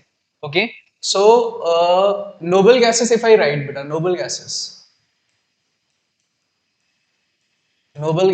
so at we know helium atomic number 2, then beta neon, argon, okay, krypton, xenon, radon, okay, and after radon we have oxygen. Okay, so 2 plus 8 10 plus 8 18 plus 18 36.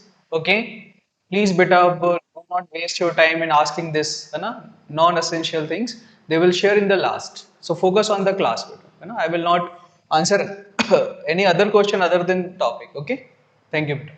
So this 36, then 54, 86, 86. Okay.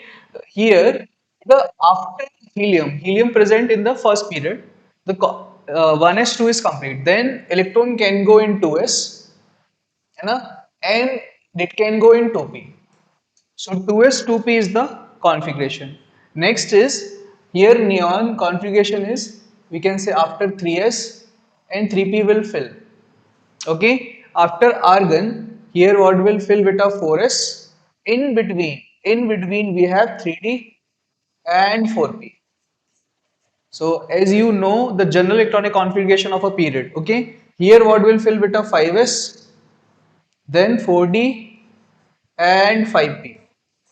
Okay, now are you getting now? This we already did when I gave you key the electronic configuration of a period. What is the general form beta? General form is ns n minus 2f n minus 1d and np. This is our general form. Okay, is it okay now? Now for xenon it is 6s 4f. Okay, after xenon 6s 4f 5d and 6p. Okay, for radon can I write 7s? Okay, here 5f will fill. Okay, then 6d and 7p. So with the help of this we can write the configuration है ना, with respect to noble gas for any new element. Okay, अच्छा सा Gupta, I am again repeating beta. देखो what we know a general electronic configuration of a period. This you know na beta, in the previous classes I explained already. The general electronic configuration of a period is ns n minus 2f n minus 1d and np. But we know कि f subshell is not present in all period or d subshell is not present. Okay, so in the first period we have only S, one S1, one S2. But from the second period we have S and P, third period S and P, fourth and fifth period D will start, and sixth and seventh F will start. So on the basis of this, these are the configuration, just we have to fill the electrons. Okay, just we have to fill the electrons. So here if I write, beta देखो, this suppose I am taking a gallium, है ना, gallium. Gallium. Okay. What is the atomic number of gallium? So we know gallium belongs to boron family beta. Boron, aluminium, gallium. Boron atomic number 5. Then aluminium. Okay. Aluminium. Instead of writing 6s, 4f, 5d, 6p can be written 6p. No. No beta. 31. Correct. So atomic number is 31. Okay, so अब बेटा atomic number 31, what is the previous noble gas? Previous noble gas. So if 31, then previous noble gas is argon. So we will write argon. Okay, 18, 18. Now what will come beta? 4s, 3d and 4p. Okay, so here 4s, 3d and 4p.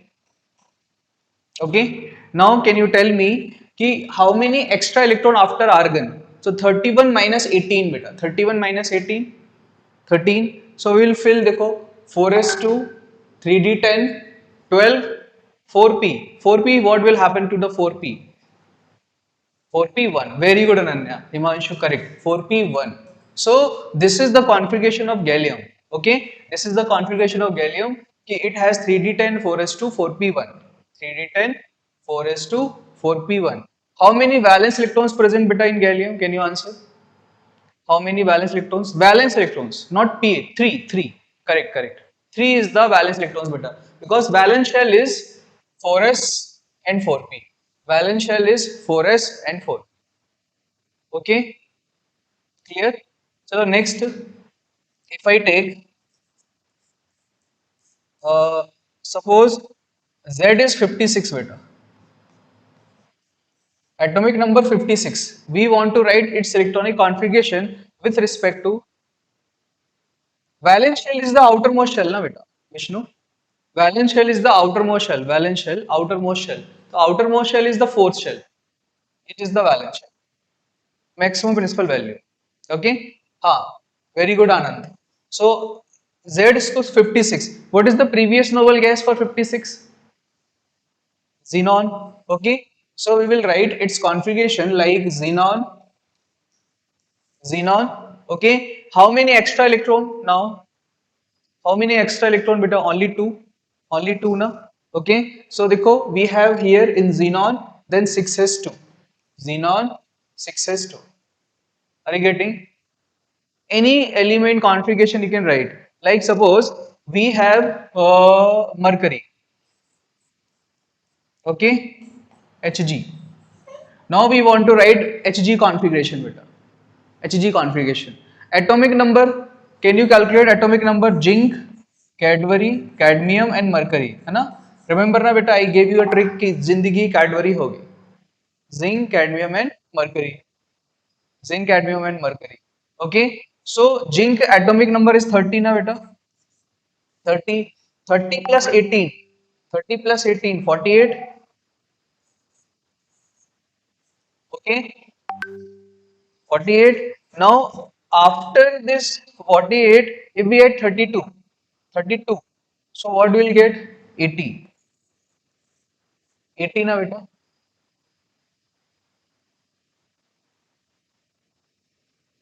Clear? 80. Atomic number 80. Chalo. Give me its configuration with respect to noble gas beta. I am waiting.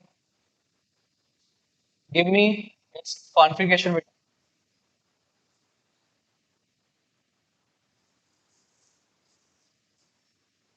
Mercury configuration. Akshat, what you required beta? What you are not getting? How 80? This yesterday we learned na beta how to calculate the atomic number if we know. Why the transition elements so very well beta will discuss. Just wait. Transition elements, है ना?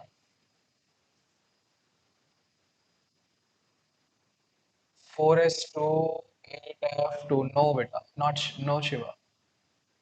Uh, Likita, correct, correct. So let's discuss, है ना? Which is the previous noble gas? Ananya, correct. Anand also correct. Okay, can you tell me better? What is the previous noble gas? 80. So xenon, xenon. Okay, xenon atomic number is 54. How many extra electrons are there? 26. Now after xenon, the configuration is this beta. 6s, 4f, 5p, 6p. Okay. Now, uh, 6s 2 will fill, 4f 14 will fill. How many total filled beta? 16 up 10. So 5d 10.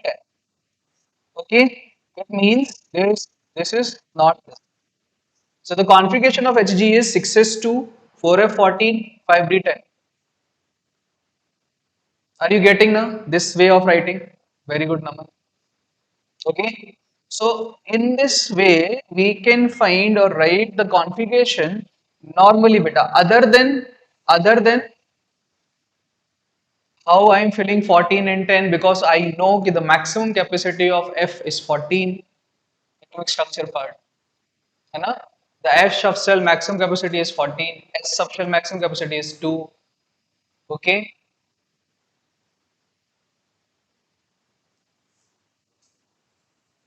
Okay. चलो. So next beta. Hmm. अब why I discuss this electronic configuration? Abhishek 4s2 3d10 zinc. हाँ correct correct. Easy way to get atomic numbers. Same beta. This is the easiest way only. Okay. So next thing is finding है ना or determination of. Next thing is better determination of okay block second group number and period number.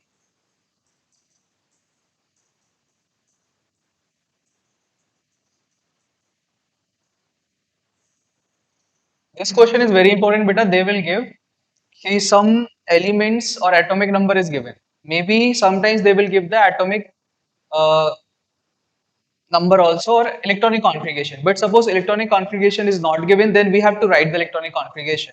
Then we will answer कि this element present in the periodic table where. Okay, but it is present in the which block? It is present in the which group? Okay, okay. Yes, beta. Because if you want to write electronic configuration with the help of the periodic table, na, with the help of the periodic table, then there should be a sequence. You have to remember that sequence, or even atomic number finding also. But when we'll discuss periodic table, na, slowly we'll learn beta order wise, or we have to remember. Otherwise, we cannot answer any trends, periodic properties. We cannot answer if we are not having the trend. Okay, so what we have to discuss beta block number, group number, and period number. When what is given, atomic number is given, or indirectly, suppose ki at electronic configuration is given. Clear now, beta? So what we are going to discuss ki if we want to find the block, it is present in the block. Which block? So how to find block? Position of element in periodic table. How to find block? Okay, how to find block. So we have to find key last, or sorry, we can write like this, in which subshell, in which subshell last electron enters, last electron enters.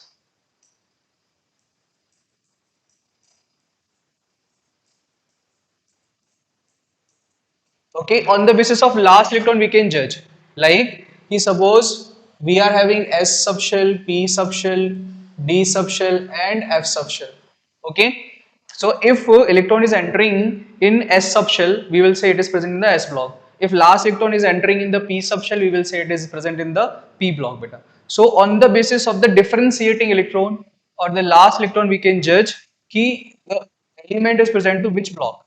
Okay, just a minute, Himanshu. I'm taking you down. Just a minute. Second thing is, okay, beta, period number. Period number. Period number. Okay. Time for exam is 2 to 4. 2 to 4. So here period number is beta. Period number is equals to highest value of n. Okay.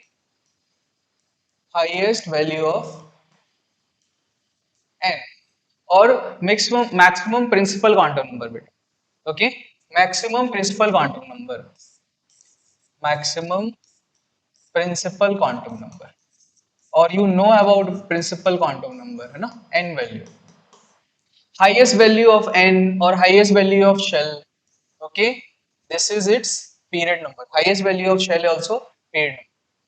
Okay, next is group number.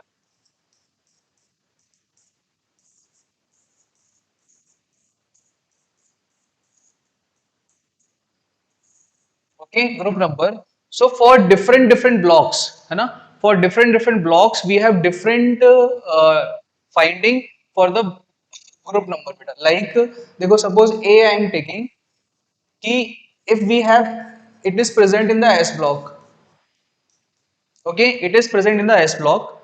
Then for the S block, how to find group number? So group number is nothing but beta valence electrons. Group number is equals to number of valence electrons. Okay, can I say if ns1 configuration, how many valence electrons beta? Outer valence configuration is ns1. If configuration is ns1, you will say valence electrons are 1 only. So it is present in the group 1 or group 1a. Okay, if configuration, if number of valence electrons, like configuration can be ns1 or can be ns2 beta. For S block, configuration can be ns1 or ns2. If ns1, 1 valence electron, group 1. If ns2, if ns2 valence electrons 2, then group 2. Okay, group 2. Listen, Arshad, what I am saying, if we are writing the electronic configuration, if we are writing the electronic configuration, okay, then group number is number of valence electrons only. Okay, if it is in for the S block. In iron, valence shell is beta outer shell. Can you answer, Himanshu? What is the outer shell? Fourth shell or third shell? Fourth shell or third shell? Fourth shell. So 4 shell we will take as a valence shell beta. Then we will remove the electron from 3D. Okay. First we will remove the electron from 4s. Then electron will remove from the 3D if 4s is completely removed. Okay. Next B part, P block. Okay. For P block, group number is equals to beta valence electrons plus 10, valence electrons plus 10. Okay, valence electrons plus 10. Beta, I can't share the link, please don't ask this question again. I'll ask the technical team, they will share it. Okay, please wait till the last of the class. So if valence electrons is suppose 4, so 4 plus 10, our group is 14 beta. Okay, next D block. D block group number, okay, is equals to mm, valence electrons plus n minus 1 d electrons. Okay, valence electrons and n minus 1 d electrons, के total electrons in n minus 1 d subshell. Okay, I'll take the example beta, just wait. Okay, next D F block. Okay, for the F block group number is always beta third or third B, because we all know that all the F block elements are completely present in the third group or third B group. Okay, chalo. So just analyze this. Take your screenshot, beta. है ना? Exam.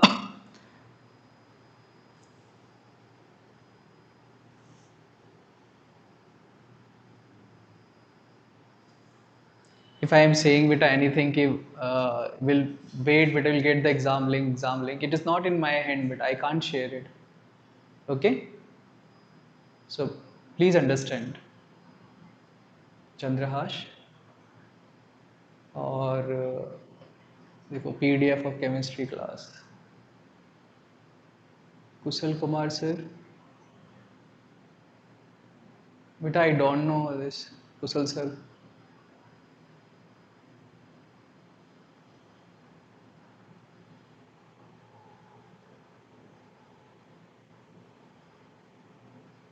Which campus?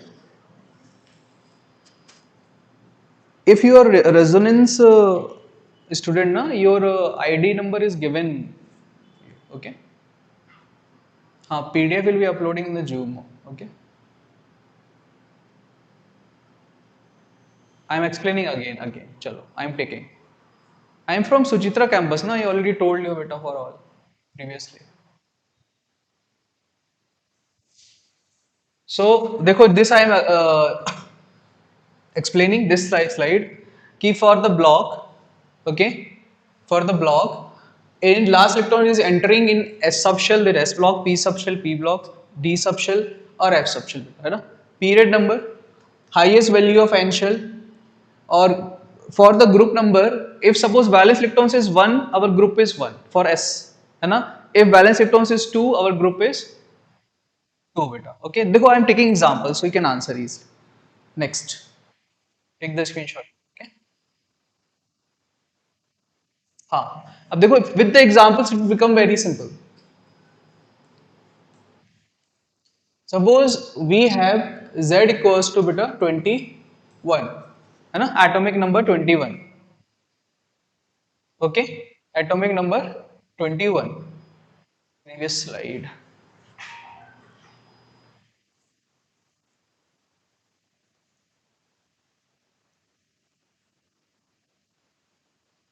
Done.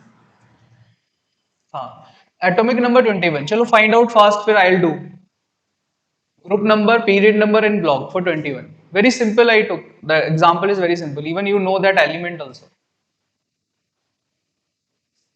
This I don't know beta how to take a screenshot in laptop. In the last we will share the PDF. Okay. Atom name is silicon. No, atom name is not silicon.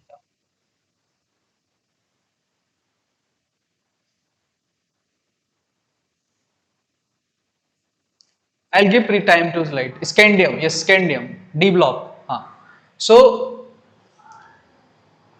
what is the previous noble gas? What is the previous noble gas? Argon.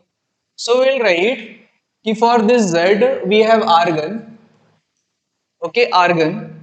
अब after argon the configuration we will write 3D है ना and 4s. So argon is 18, configuration will come with a 4s2 3D1. 4s2 3D1. Got it? हाँ Imanshu, correct. So block, beta D, block is D, group. For the group we have to add this, 1 plus 2. We have to add this now. So group is 3, third group, and period is the maximum value of n. Period is fourth. Period is fourth.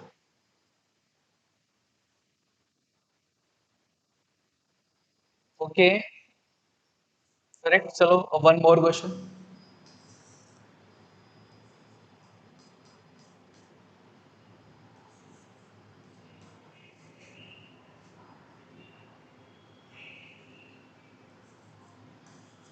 49. How come 4, sir? Nilesh, listen. Beta, this is the maximum principal quantum number n. Highest value of n. Okay. This element name is scandium, but no need of the name. I'm not asking the name.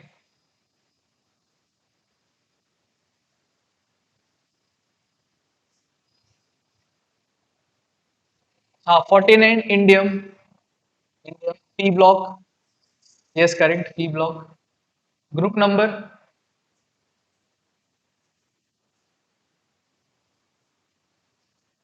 Group number 3 or 13. Group number 3 or 13.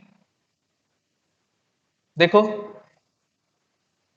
this group number valence electrons plus 10. Valence electrons plus 10. Ah, so 13 a period.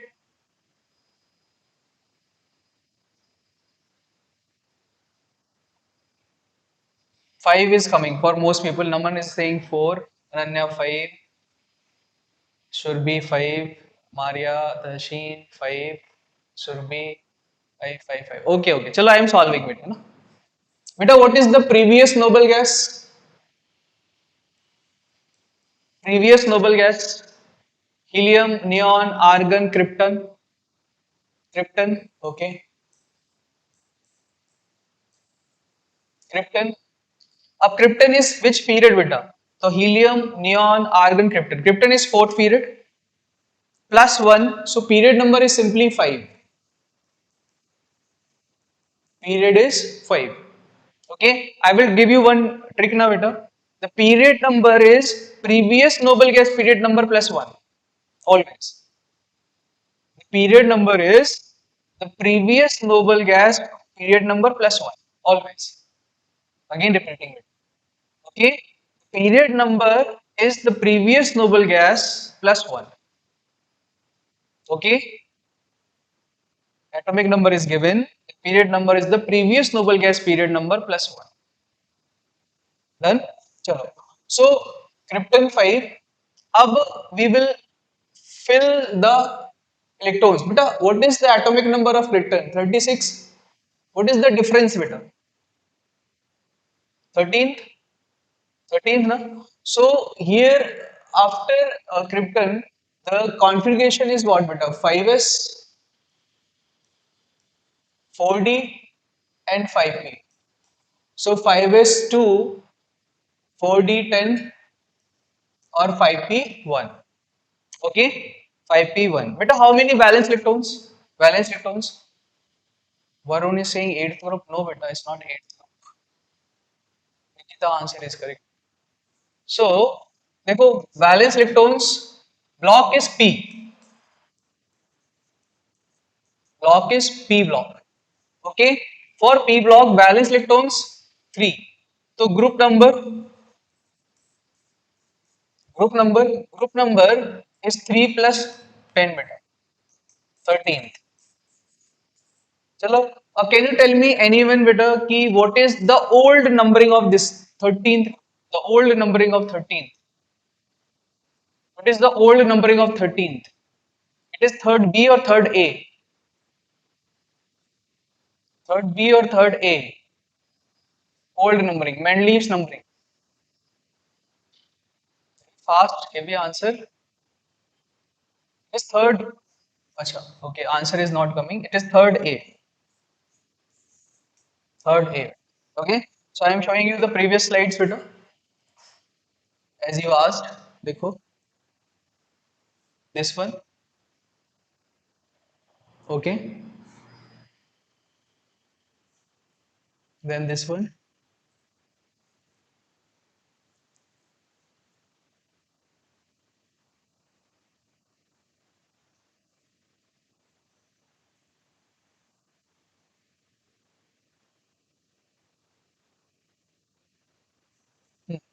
Okay. अब next is beta Z equals to 71 as an example. Find block, group, everything. Okay. Solve it.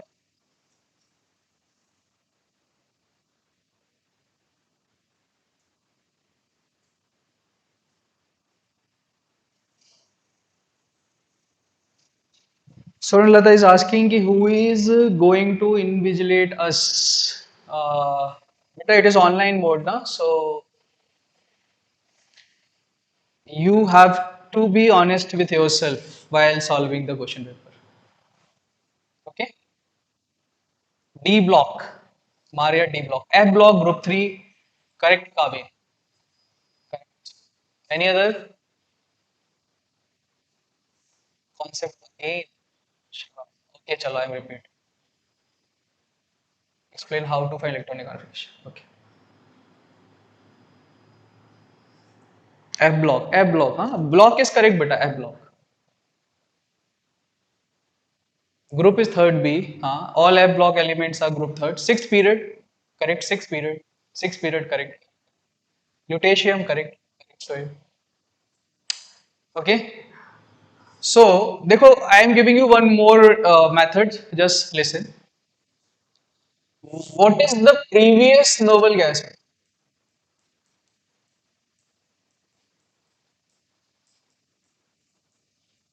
Previous noble gas. So, previous noble gas is xenon. Okay. Previous noble gas is xenon. Okay. Now, what is the period of xenon? So, xenon, so you can count na beta. Helium, neon, argon, krypton, xenon. Xenon period is fifth. Xenon period is fifth. So, period number is 5 plus 1. 6. I told you na beta. 5 plus 1 because it is present in the next period na beta. Next period. 5 plus 1. Are you getting? Now, beta, take the difference. Difference. Okay. So, difference is what? Ki if I calculate the difference electrons, it is 71 minus 54. Okay. Difference electrons 71 minus 54. So, what is the difference coming beta? Because if 70 then 16, 17 है ना 17 17 is the difference. Okay. Up can we write its configuration for 6 period. So देखो for 6 period you can write कि 6s 4f 5d and 6p. This you know na configuration. So for 17 if I put here 6s 2 5d 1, how many remaining beta? 14. This one. Okay. So the configuration is this. So last electron is entering where? My mistake. Last electron is entering in 4f subshell, or if 4f subshell, then group number is third or third B group. Okay, group number is third or third B group. Clear? So when you practice now, you'll get it quickly. My question is, कि, can we find if we know the periodic table now, then this method is also not required. Like suppose quickly, I am asking 120 atomic number, 120. Can you answer which block, which group? 120 atomic numbers going to discovered, suppose 120. 18th group? No, no. 18th group is beta 118 organism. Himanshu, 118 is the last. So देखो 118 second group, Naman, correct. Very good, very good. Eighth period, eighth period, है ना, and group 2. Eighth period in group 2 S block, है ना, which S block alkaline earth metals, alkaline earth metals. This is lanthanide. Yes, yes, correct, beta. This is lanthanide. Shiva, correct. It is lanthanide. Alkaline earth metal we are talking about. Okay, no? So till here it is clear, beta. Clear? Chalo.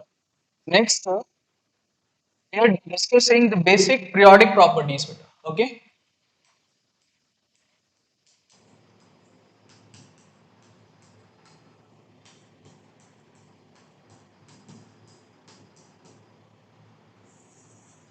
Periodic properties. How to write the electronic configuration? Yeah, for this beta we discussed in atomic structure. है ना? Continuation. अच्छा, my suggestion to all, है ना? My suggestion to all, please listen, beta. Uh, for when will we start the main track now? We will start chemistry with atomic structure regularly without any gap, or है ना, you have to attend all the classes. So when you will get the command in the complete atomic structure concepts, like at this electronic configuration, then we can proceed further with a periodic table, chemical bonding, because first three chapters in the main track beta, they are the backbone of complete chemistry. Or as you know, chemistry is the most scoring topic beta, or if we create in initial chapters backlogs, then what will happen ki, simply in all branches, so be careful for it. Okay, be regular always. Okay, the exam leak is not in my hand, I am not able to share. Okay, what in my hand, I am taking care of it. Thank you. So periodic properties, acha, what, no, chalo. This is the previous slide beta.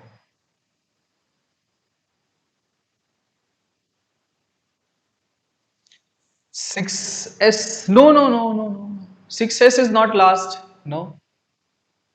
Arey, energy order na beta. First 6s will fill, then 5d will fill, then after 4f will fill. Check our above rule. Check our above rule. Above rule. No, no, no. 5d10 not complete.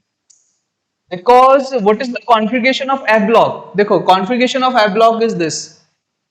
Ns, okay, then n minus 2f, n minus 1d, or np. This is for complete period. What is the configuration of F block? Configuration of F block is ki n minus 2 f1 to 14, n minus 1 d01, and ns2. Configuration is n minus 1 d 0 or 1, 0 or 1. Whenever one electron will come here, we will fill the 14. Okay. So next continue. This is very very important topic, but periodic properties. First I am taking atomic radius. Na?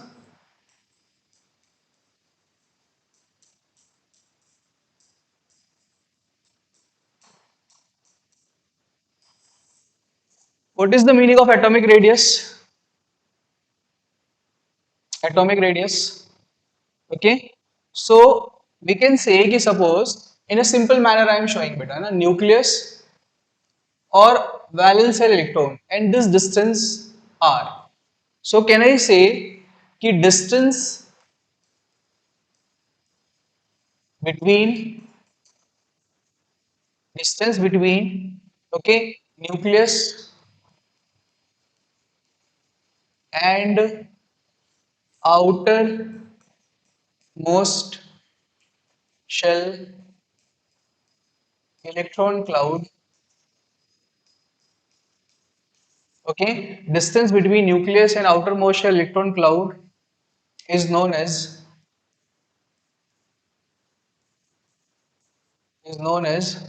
atomic radius.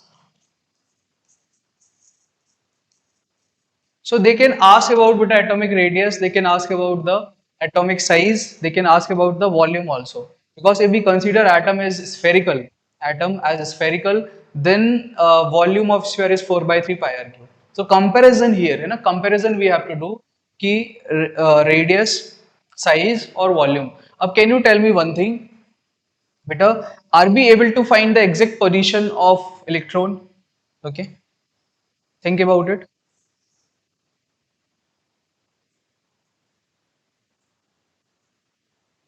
Are we able to find the exact position of electron beta? No, we can't. Okay, we cannot find the exact position of electron. So what we can find? Okay, what we can find what? What we can find nucleus position beta. Okay, are able to find the nucleus now? Nucleus. Okay, so atomic radius, there's a problem कि atomic radius outer shell electron cloud position finding is difficult, so we have to calculate radius in different manners with different methods. Okay, clear now beta? Okay, so here देखो definition of atomic radius is clear ना. अब देखो what is the types of atomic radius beta. So if we talk about the types, there is a covalent radius.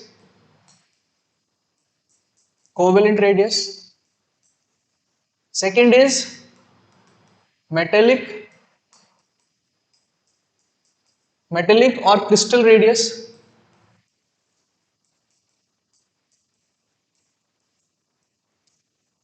And third is van der Waal radius. Van der Waals radius. Why three type of radius beta?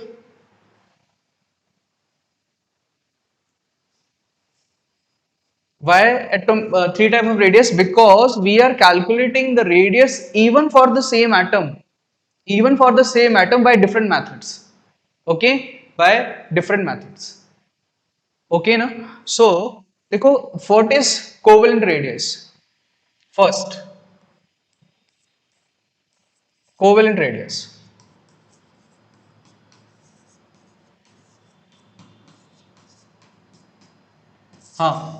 Covalent radius. Do you know about covalent bond? Anyone? Just quickly define covalent bond. Yes, radius is fixed constant. Yes. Sharing of electron. Okay. Sharing of electron is known as covalent radius. है ना? Covalent bond. Sharing of radius is known as covalent bond between two non-metals. Okay. If I say, beta, if I say कि suppose we are having H2 molecule. H2 molecule, okay, H2 molecule. How to write H2 molecule structure, है ना? So we will say कि hydrogen is having one valence electrons. Hydrogen is having one valence electrons. Second hydrogen atom is also having one valence electrons. As you know, Lewis dot structure, na? Lewis dot structure. Then this and this, है ना? This is known as कि overlapping sharing of electrons between two hydrogen atoms.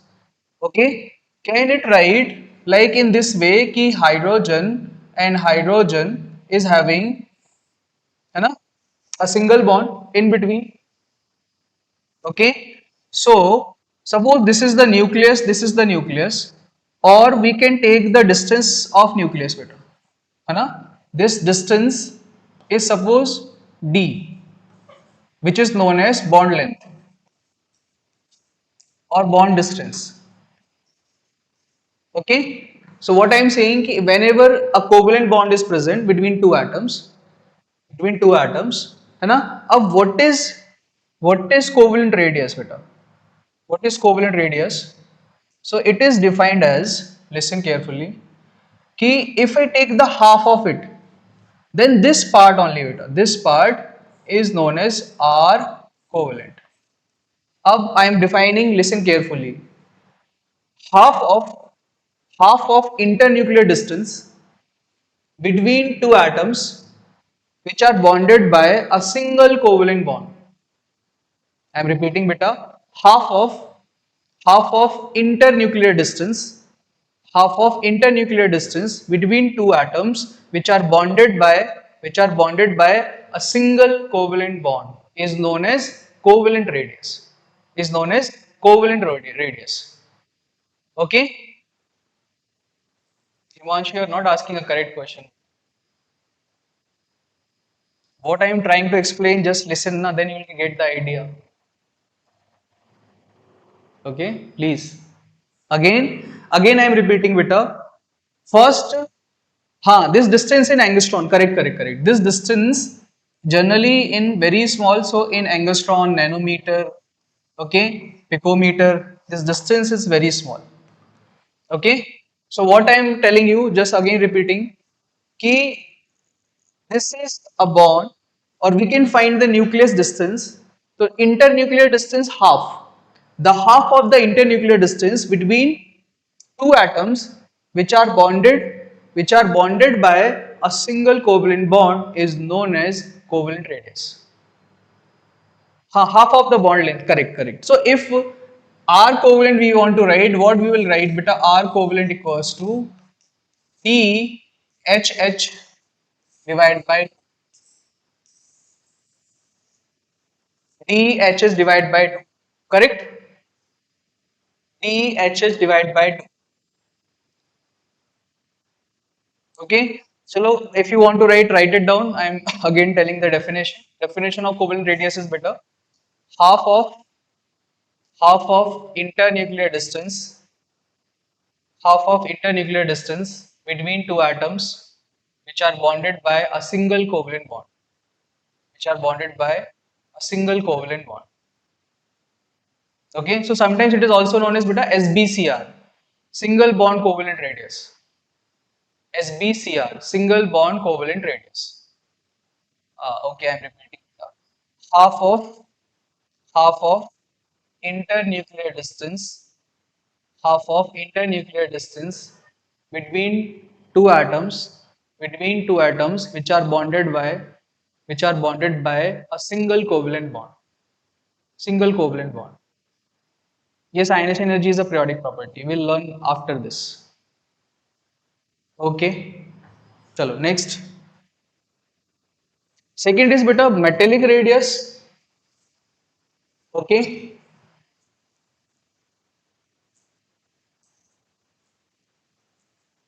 Second is metallic radius,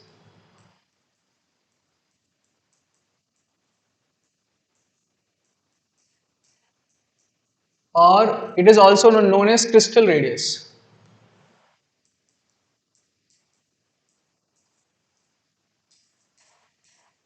Metallic radius or crystal radius. Okay, metallic radius or crystal radius. How to calculate atomic radius? But practically we have methods, है ना? Spectroscopy, X-ray diffraction. These are the methods by which experimentally can calculate the atomic radius. Okay. So crystal radius, metallic radius beta. First listen how metallic bond is formed. How metallic bond is formed. So in the metallic bonding beta, there is no type overlapping as discussed in the covalent bond. So here, देखो lattice means what? Lattice or crystal means what? कि suppose atoms are arranged, so they will arrange in a three-dimension form beta. Okay. This. Ki suppose it is Fe iron crystal, three-dimensional structure in which iron atoms are arranged like this. है ना? They are bonded by a metallic bond. Exchange of ions, metallic bonds are formed. No, beta. What happened? There is a two type of models we learn in detail in bonding. These models are known as electron C model. If you want, you can search also electron C model, and second is conduction band model. Conduction band model. So electron C model, conduction band model, by which we can explain the metallic bonding. Okay, so the bonding is a huge topic, beta. We'll take 20 to 21 lectures, है ना, 2 hours to cover this by bonding. Okay, and bonding weightage is also very high. Okay, chalo. So I am asking beta na to technical team. Just I want to cover this metallic radius last part. Okay. Huh. So suppose these are Fe atoms, beta. Fe atoms. This is the nucleus. Fe atoms. Fe atoms. Okay. Ab you can define easily, beta. You can define easily. देखो how we define covalent radius. Covalent radius. कि half of the internuclear distance between two atoms which are bonded by covalent bond. But here metallic bonding is present. So what we will take two adjacent atoms, or this distance, and this distance half is the R metallic, R metallic, R metallic. Okay, so how to define beta? Half of internuclear distance between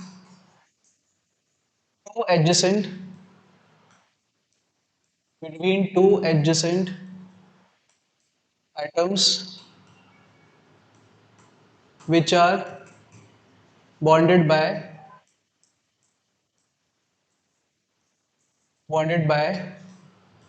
a metallic bond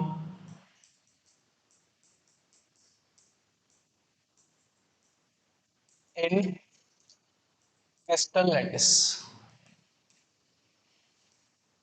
Okay, so this is known as beta metallic radius. Metallic radius. Now, can you tell me this thing?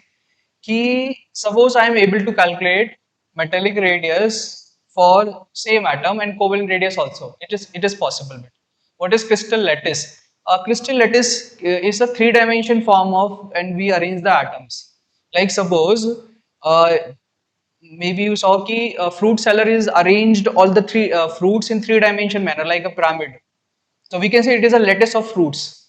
It is a lattice of fruits. Same manner, atoms are also arranged, ions are also arranged in the solid state structure in three-dimension way. This is known as beta crystal lattice. This is known as crystal lattice. Okay? Shape of electron. Array. Beta this you have to study like for at least for 10 years in quantum mechanics and quantum physics. It is not my cup of tea, shape of electron. Okay.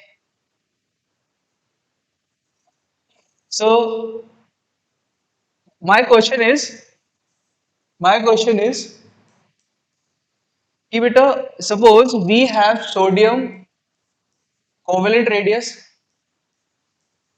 practically calculated, okay, and sodium metallic radius, which is greater, which is greater, which is greater. So very good question, beta. Metallic radius is greater, correct, Ananya? Why metallic radius is greater? Because in the metallic radius, in lattice, है ना, there's no overlapping we are considering. But in the covalent bond when formed, then there's an overlapping. An overlapping. The covalent radius is the shortest radius. Okay, covalent radius is shortest radius. Metallic radius and crystal radius is same, beta. Yes, Nilesh. Times up. Okay, okay. Chalo, Thank you, Beta. You told me. So, after this, we'll continue in the next class, Beta. Now, I'm asking to the person, can you share the link, everything what you want, or that video also, है ना? That video also. Yes, yes, yes, yes. I am conveying your message to you. Yes. Okay. Previous slide. Okay. Okay.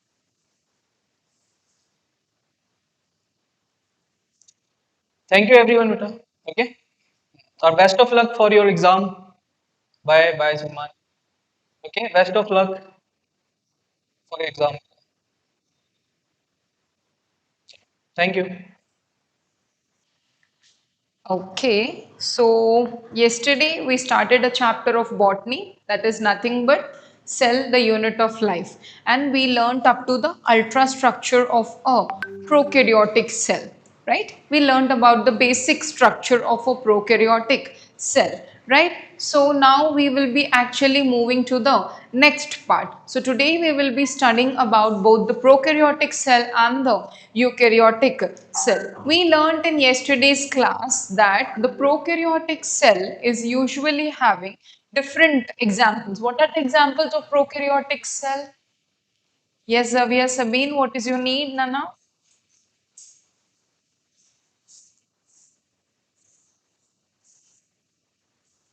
Yes, bacteria, blue-green algae, euglena. Euglena is a prokaryotic cell, okay. Mycoplasma, right? All this come under the prokaryotic cell. Eukaryotic cell में we have protista, animal cell, plant cell, fungi, etc. Okay, these come under the eukaryotic cell. So today we will be actually learning about the structure of the prokaryotic cell and the structure of the eukaryotic cell. Okay, okay, chalo. Let's start with today's topic. So today's topic is nothing but the ultrastructure,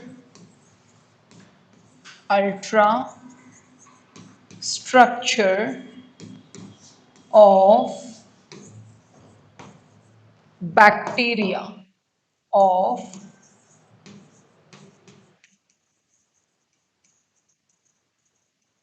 okay. So when I talk about the ultrastructure of bacteria, when I talk about the ultrastructure of bacteria, this bacteria is covered by cell envelope, cell envelope.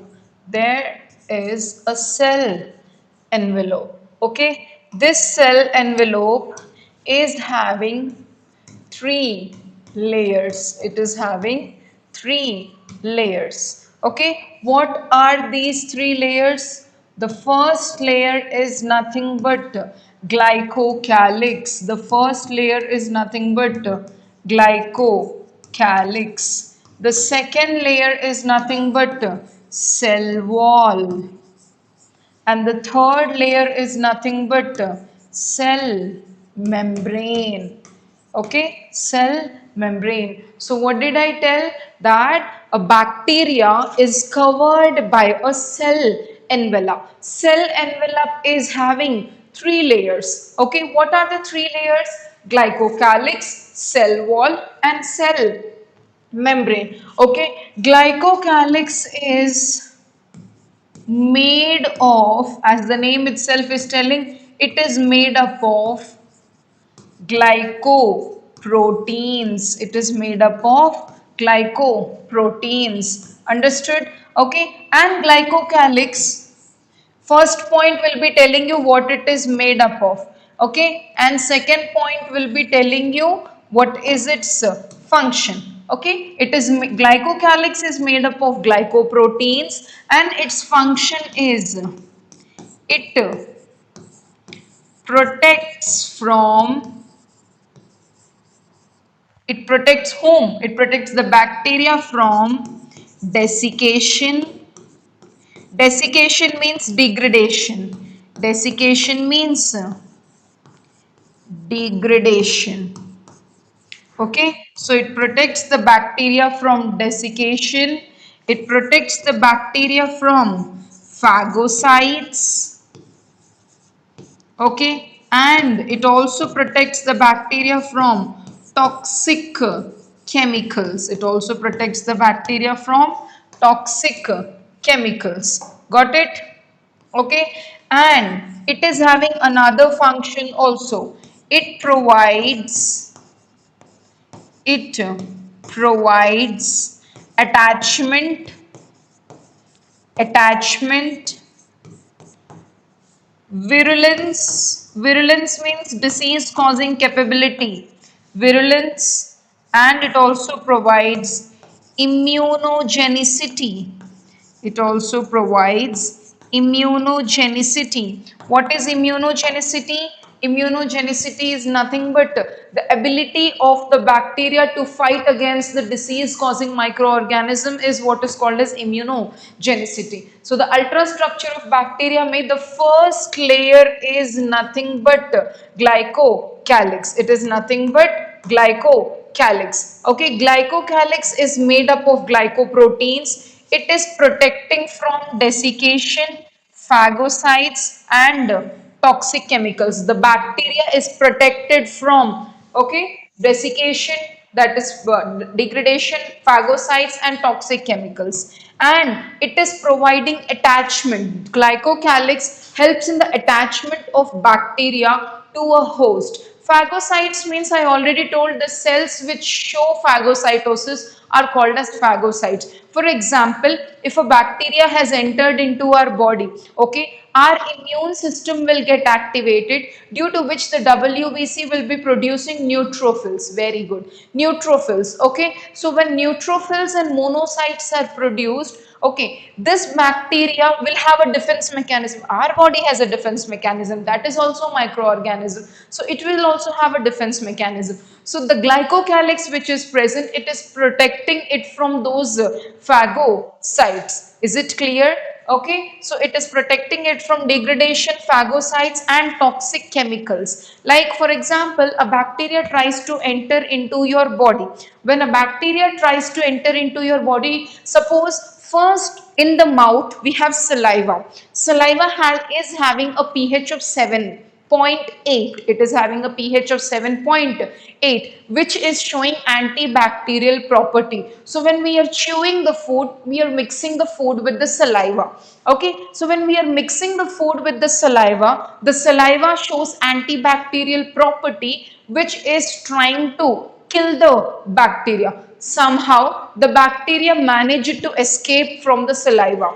Okay, matlab saliva could not show its action on it, or bacteria was so strong that it was not completely destroyed, and somehow it entered into the esophagus and then entered into the stomach. Okay, now in stomach what is there? In stomach there is HCl. HCl is highly acidic with a pH of 1.8. It is having the pH of 1.8. These toxic chemicals say protection is by glycocalyx. Okay, it has certain resistance, but if our immune system is very active, it will definitely kill it. Bacteria is so small than WBC, so how can it protect from phagocytes? WBC थोड़ा बड़ा size होता है. WBC is also small only, no? Abhishek. WBC is also small only, right? See, WBCs are policeman of our body, irrespective of the size of the pathogen that is trying to enter. What is pathogen? Disease causing microorganism is called as pathogen. Irrespective of the pathogen that is trying to enter into the body, it is having the ability to detect the pathogen, go to it and try to destroy it. Is it clear? Yes, obviously it is larger than the bacteria. Okay, and it is providing attachment. It attaches to the host cell bacteria. It is showing virulence. Virulence means it has the disease causing capability. So it is showing virulence, and it is showing immunogenicity, and it is showing immunogenicity. Now coming to cell wall. Cell wall is made of peptidoglycan, peptidoglycan and polysaccharides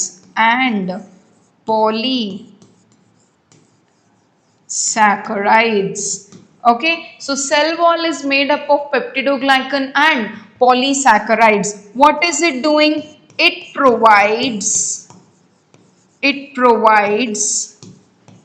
structural support structural support to bacterial cell to bacterial cell and prevent from bursting and collapsing prevent from bursting and collapsing. Now, when a huge paragraph is written in the form of points, okay, then it becomes much easier. Zavia Sabine, I already answered the question that what is a phagocyte. The cells which show phagocytosis are called as phagocytes. Phagocytes are nothing but neutrophils and monocytes. Phagocytosis is nothing but engulfing the microorganism and killing it. Okay, now cell wall is made up of peptidoglycan and polysaccharide. It is providing a proper structure. To the bacterial cell, and it does not allow, if there is a proper structure, obviously it will not allow the bursting and collapsing of the bacterial cell.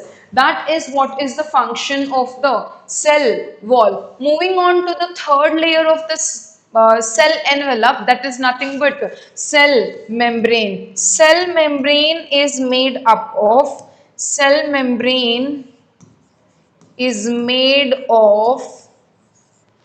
tell me, cell membrane, it is made up of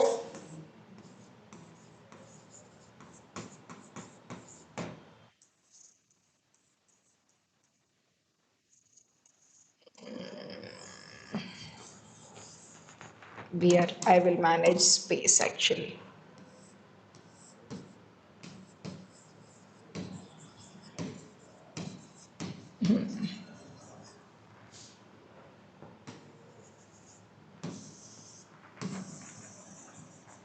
Cell membrane is made of phospholipids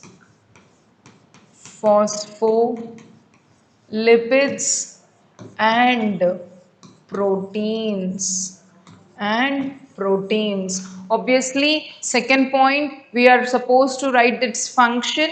Its function is exchange of materials from cytoplasm.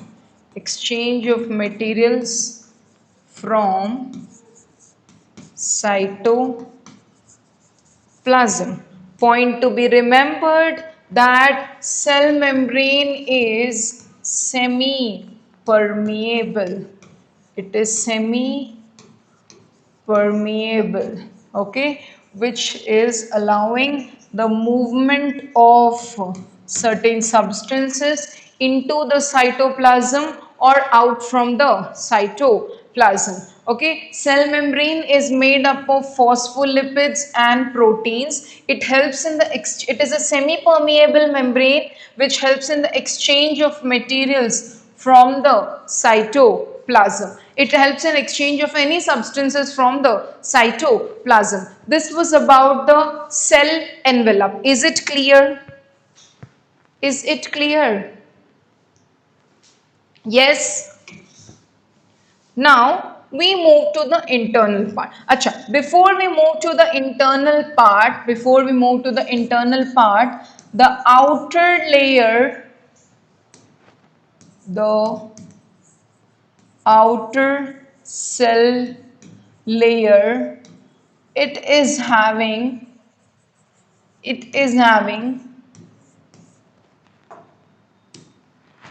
flagella, some of them, okay, or it is having pili and Fimbriae. You can relate it with the diagram that we have actually drawn yesterday. Sorry. Fimbriae. Okay, now what exactly are these terms, ma'am? The outer cell layer, yesterday we have shown it in the diagram. Okay, the outer cell layer, if it is having long hair-like structure, long hair-like structure, then it is called as flagella. What is the function of this flagella? It helps in locomotion. It helps in locomotion in motile bacteria. Motile means movable, which can move. Motile bacteria. Okay, but when I talk about pili or fimbriae, these are short hair-like structures. These are short hair-like structures. Okay, do not help in movement. They do not help in locomotion. Okay, they do not help in locomotion. Then what is their function? Their function is it helps in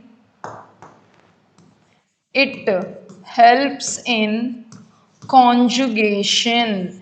It helps in conjugation. Okay, I hope this is clear. Okay, so if you see, flagella is helpful. It is a long hair-like structure which helps in the movement of the bacteria when it is present inside the host. Pili or fimbriae are helpful, are short hair-like structures. Point to be noted, they are not used for the purpose of locomotion. Rather, they are used for the purpose of conjugation, or they are used for the purpose of attachment to host. They are used for the purpose of attachment to host. Okay, I think yesterday someone asked me a question that, ma'am, what is conjugation? Yes, yes, yes. Array, very good. See, my sixth sense also works. Arush. Okay, Nana. What is conjugation is, I will be introducing you another term. Okay, that another term is nothing but plasmid. Okay, so if you see, I'll show you. Conjugation is nothing but a type of reproduction.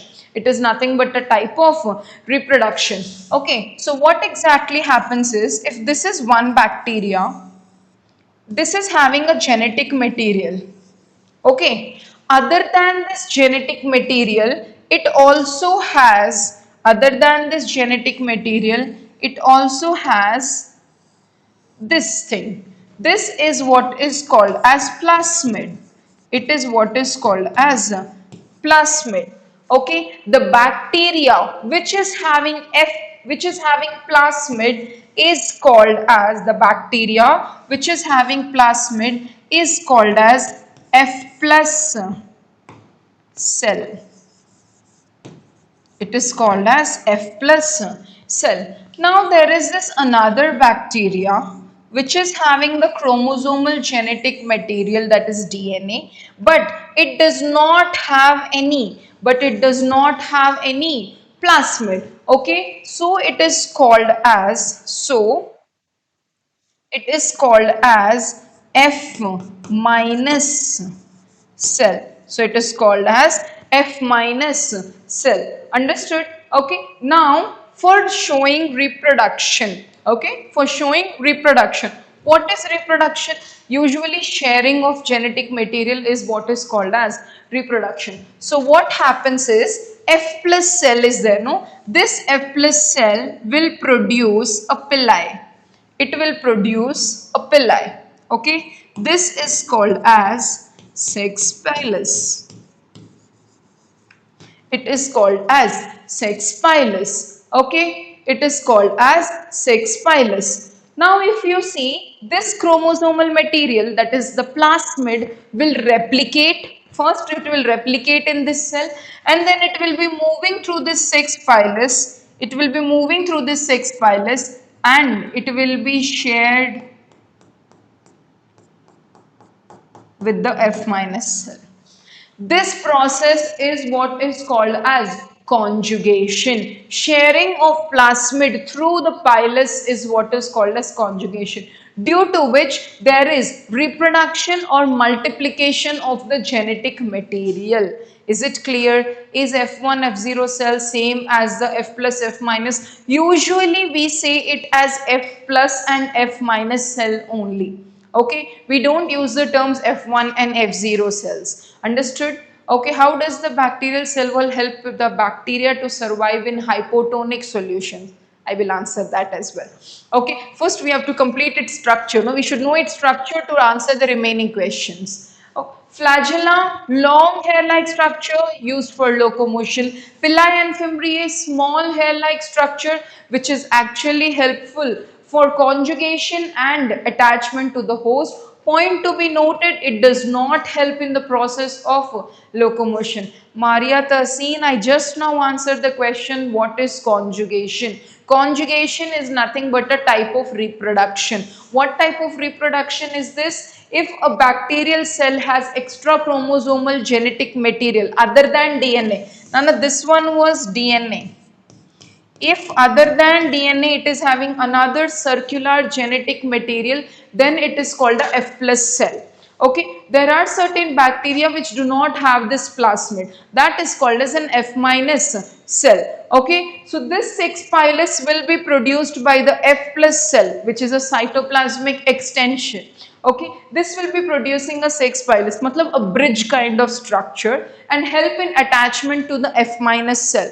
Now, this plasmid replicates and then transfers through the 6' and then enter into the F minus cell. Is it clear? Is 6' specific or any pili turns into 6'? 6' usually the pilus help in attachment. Okay, that pilus, now some of them are helpful for the transfer of genetic material, that will be called as 6' Is it clear, Arush? Okay, not all of them, means the genetic material will not move through all of them. No, it is replicating into one and it will move into the other F minus cell only through a particular pilus. That is what is called the pilus responsible for the transfer of genetic material is what is called as sex pilus. Is it clear? Okay, so this was about only the external structure. I talked about the envelope may 3 layers. Then I talk about the extensions, which are, if you imagine the diagram of yesterday that I showed, and then I talked about the outermost structure. Now let us get inside. Okay, if we try to get inside, then we observe that there is a fluid matrix.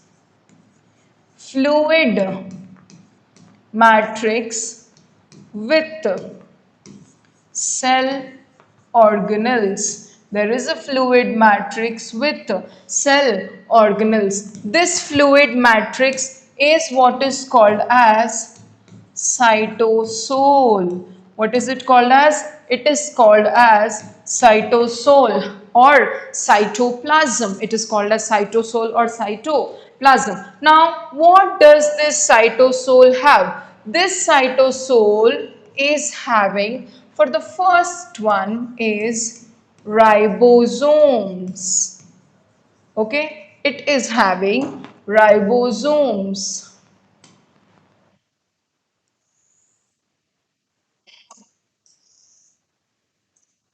Okay, then it is also having, or wait, it is also having nucleus. Then it is also having plasmid. It is also having plasmid. Then it is also having chromatophores. Chromatophores. Okay, it is also having mesosomes. It is also having mesosomes. These are the various structures which are present in the fluid matrix, that is called as cytosol. That is called as cytosol. Now let us study about each one of them in a little bit briefing. Okay, so coming to the first one, that is ribosome. These are small round structures of structures, okay, which help in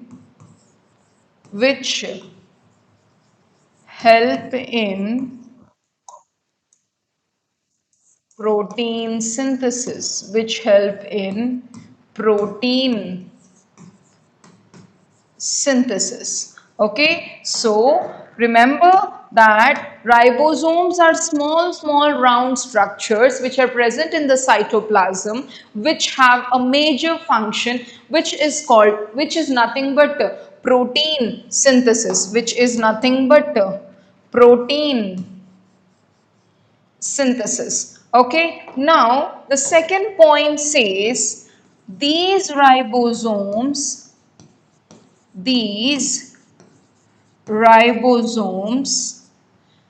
are aligned in a line, forming a chain, aligned in a line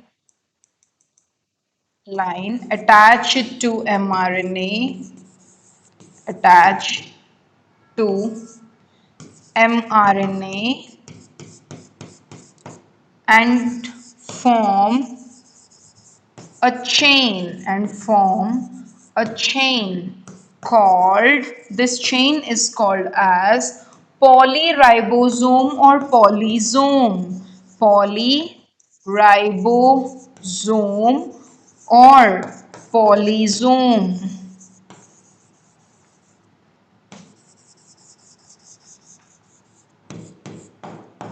Got it? Okay. So in ribosomes, what are we learning? Ribosomes are small round structures which are actually present in the cytoplasm, which help in the protein synthesis. If this ribosomes are attached to the mRNA, then it results in the formation of a polysome or a polyribosome. Now I will write a star feature about it. It is having 70s ribosome in prokaryote. This 70s ribosome has two subunits. One is 50s subunit and the other one is 30s subunit. If you learn about ribosome, the structure of ribosome, it occurs as two different forms. Okay, it is occur as two different form. S is nothing but Swedberg units. It is nothing but Swedberg unit, or we call it as sedimentation unit. Understood? Okay. So if you are understanding it, it occurs in the form of SA. It occurs like this. Double unit form. Okay, a smaller subunit and a larger subunit. So in a prokaryotic cell, it is having a 70s type of ribosome, and the two subunits in the 70s type of ribosome are 50s and 30s subunits, 50s and 30s subunit. This was about ribosome. Now coming to the genetic material, nucleus. I mentioned already, nucleus is first of all naked, because which cell is it? It is a prokaryotic cell. It is a prokaryotic cell. So it is a naked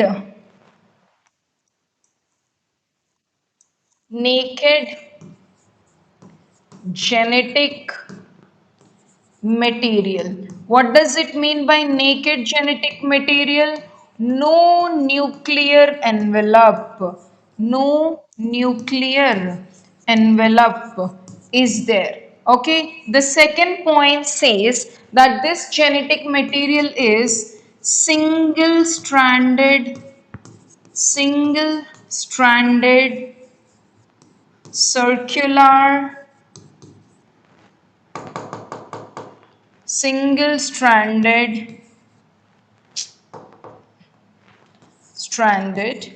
circular DNA. It is single stranded circular DNA. Okay, and I would like to add up one more point over here, that the space where nucleus is present, nucleus is present is called nucleoid, because somewhere we are having this term also, nucleoid. So what is nucleoid? The space of the cytoplasm where we are having the space of the cytoplasm where we are having the nucleus is what is called as a nucleoid, Okay, moving on to the next cell organelle, that is nothing but plasmid. As I mentioned earlier, plasmid is extra chromosomal, extra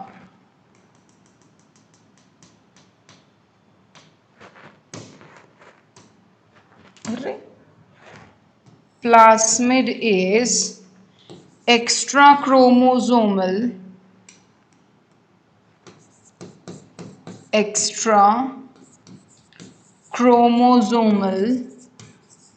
self-replicating extra chromosomal self-replicating, DS means double stranded, okay, double stranded circular DNA. Okay, plasmid is nothing but it is extra chromosomal. Other than nucleus, another chromosome is also present. Extra chromosomal, self-replicating. It can replicate, it can multiply on its own. Self-replicating, double-stranded circular DNA. If I draw it over here, it's visible, no? ऐसे. Okay, self-replicating double-stranded circular DNA. Okay, now what is the another feature is it has unique phenotypic characters. It has unique phenotypic characters. So it is having unique phenotypic characters. What is a phenotypic character? You have already studied about the monohybrid and dihybrid cross. So you are familiar with the terms phenotype and genotype. Phenotype means which you can see, with your naked eyes. Genotype means the genes which are carrying the phenotype is what is called as a genotype. So remember, a plasmid is having a specific or a unique phenotypic characters. Bacteria do not have a true nucleus. How is their genetic material protected and regulated inside the nucleoid region? Though the nucleus, see, it's not true nucleus, I completely agree, but a prokaryotic cell do also show division, understood? Okay, and there is the outermost protective layer, that is the glycocalyx itself, which provides a huge protection to it, understood? There is no requirement of a proper nuclear membrane to support the nucleus. Is it clear, Abhishek? Okay, even though the nucleus is not there, it is only the nucleus is the genetic material is only a single stranded DNA in case of a prokaryote. Okay, it does not require a high protection. Understood? Rather, It is having the outermost layer, that is glycocalyx, which is providing it protection from many toxic chemicals, phagocytes, etc. Is it clear, Abhishek? Okay, next moving on to chromatophores. Chromatophores are special extension of cytoplasm, special extension of cytoplasm, especially in autotrophic bacteria, especially in autotrophic bacteria. Okay, these autotrophic bacteria have specialized extensions of the cytoplasm, which is called as chromatophores, which have certain pigments responsible for production of its own food. Pigments responsible for production of its own food, because it is present in the autotrophic bacteria. Okay, because it is present in the autotrophic bacteria. Next one, coming to mesosomes. When I talk about mesosomes, mesosomes are also special extension of cytoplasm, which increase surface area of plasma membrane, which increase the surface area of the plasma membrane. They are extensions which are actually helpful for increasing the surface area of the plasma membrane. Chromatophores are also specialized extensions, but they are having certain pigments which are responsible for the function of autotrophic bacteria, that is for the process of production of its own food. Is it clear, Nana? Is it clear? Yes or no? Yes. So this was about the ultrastructure of a prokaryotic cell. This was about the ultrastructure of a prokaryotic cell. Now moving on to the eukaryotic cell.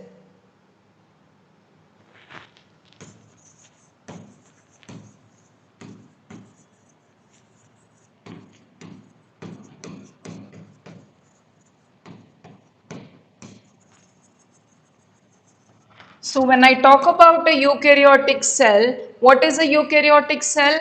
A eukaryotic cell is photosynthetic bacteria do not have chloroplast. How do chromatophores efficiently perform photosynthesis? See, Nana, I'll tell you one thing. Okay, not necessarily a bigger. Plants are big organisms, living organisms, which require certain highly specialized structures which are chloroplast for the process of photosynthesis. Whereas bacteria is very small. It is having chromatophores. Chromatophores itself is having efficient capacity to perform photosynthesis. Okay, I will explain it more detail. I will explain you giving another instance, that is example.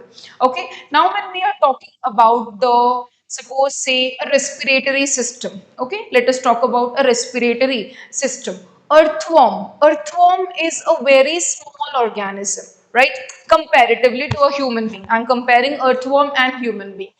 Earthworm is a very small organism. It is annelid. It is nothing but annelid. It can show respiration by simple diffusion through its skin. The gases can be exchanged through its skin itself. That is how it can show its respiration. We are a huge organism. Okay, if our skin shows respiration, it would have become a huge problem. Okay, because we are directly exposed to the external environment. That is the reason why we are having specialized vital organs called as lungs for the process of respiration. Is the structure of lungs. Chalo. Now, even fish is respiring through gills, because when an organism is in water, it has to respire through the gills. It does not have lungs. But when I am moving to birds, let's say birds, or when I'm moving to mammals, aves, mammals, these all start having vascularized sac-like structures which are called as lungs for the process of respiration. Why? Because we are seeing evolution of organism. From the most primitive organism, it is having primitive organization only.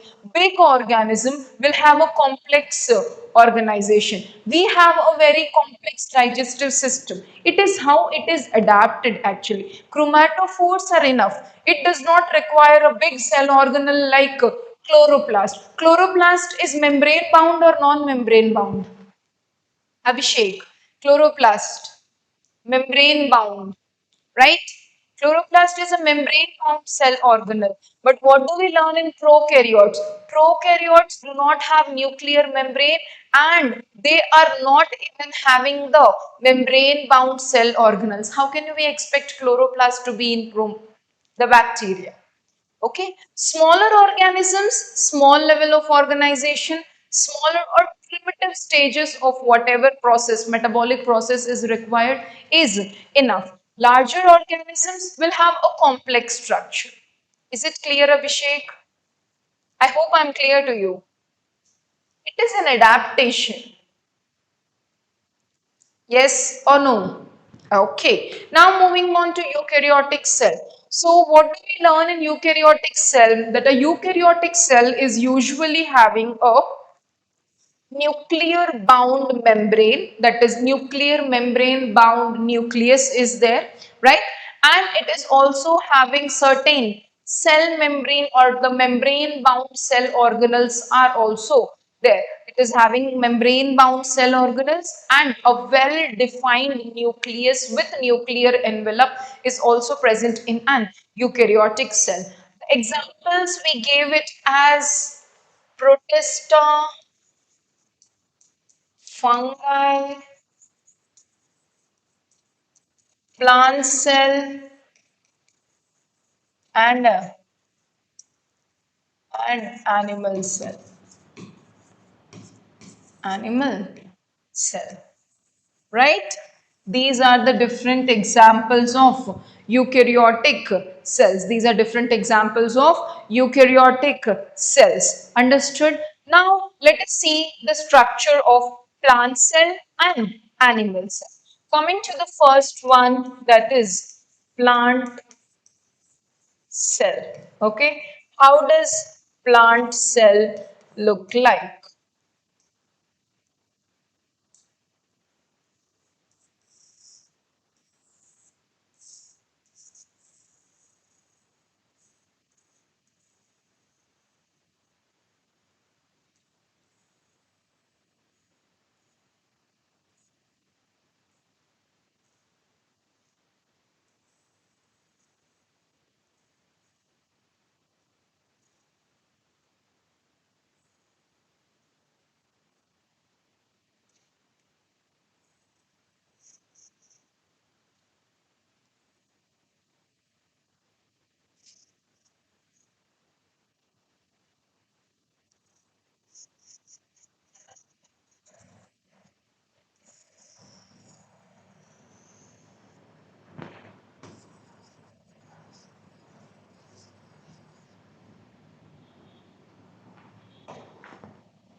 Is it looking like a plant cell?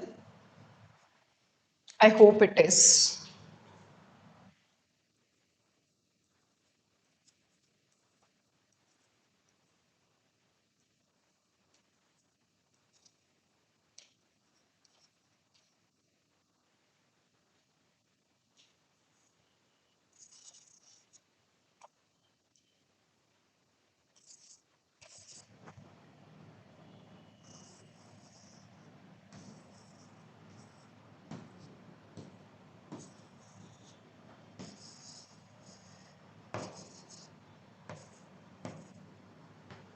Is it looking like a plant cell? Yes? Sure. Okay. Chalo. Let me now label it. Okay. So coming to the first one, plant cell. When I talk about a eukaryotic cell, plant cell, though it is a eukaryotic cell, it lacks in something that is nothing but cell wall. Plant cell is not having any cell wall. It is not having any cell wall. Okay. So it is having cell membrane. It is having cell membrane. This is genetic material. This is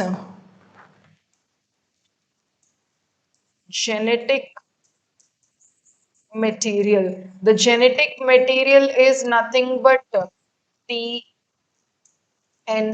It is nothing but DNA, which is surrounded by nuclear envelope.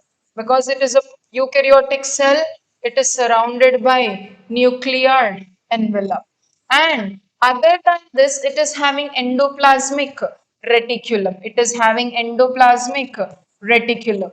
It has rough endoplasmic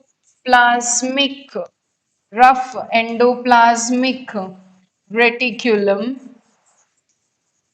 and it is also having smooth endoplasmic, I'm writing in short, smooth endoplasmic reticulum. Okay, is it clear? Okay, then we are having Golgi apparatus. We are having Golgi apparatus. Other than Golgi apparatus, we have mitochondria. We have mitochondria. Mitochondria के बाद we are having chloroplast. We are having chloroplast. Okay. Then we are having certain structures called as lysosomes. We are having certain structures called as lysosomes, and we are having another structures called as peroxisomes.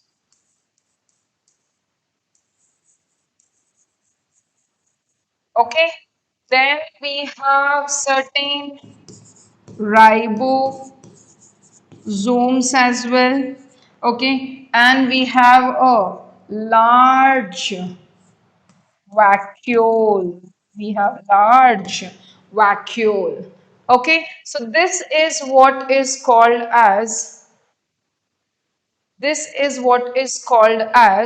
nothing but a this is what is called as nothing but a plant cell. Okay. Yes, Akshya. Acha, okay. I will tell you, I'll write that only. No cell wall in the sense, I mean no living cell wall. Okay? I mean no living cell wall. Is it clear? Cell wall means it is not having any living cell wall, but cell wall is present. Understood? Okay. Now, if you see, it is having a cell membrane. I'll write the functions. Which color should I be using? I think blue is better. No, green.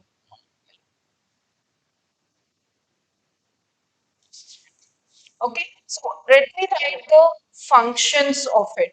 Understood? Cell membrane is used for exchange of substances, exchange of substances. Okay, genetic material DNA. This is nothing but I wrote it in reverse. It's one and the same thing. It's the nucleus, which is a double-stranded DNA, which is nothing but the genetic material.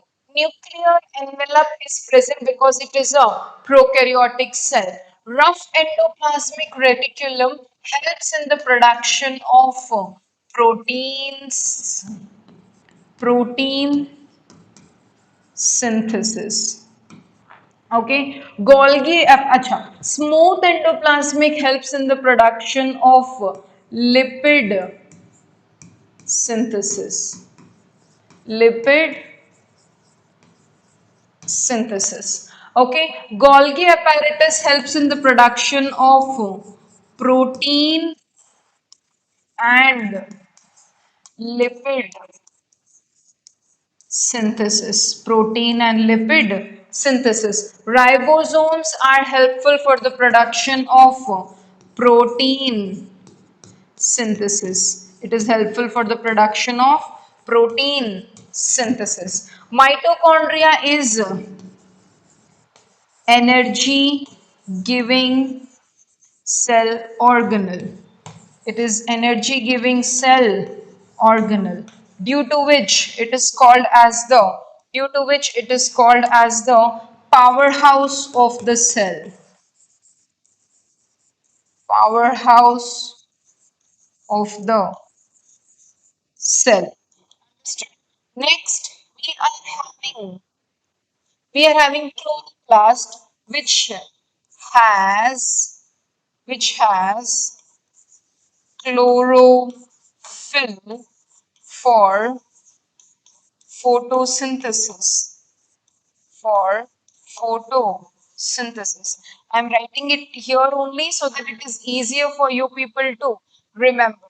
Okay, next, if you see lysosomes are helpful for degradation of degradation of damaged cells or cell organelles. In the cell, if any cell organelle is damaged, it helps in the degradation. That is because it is killing its own thing, it is called as the suicidal bag of the cell.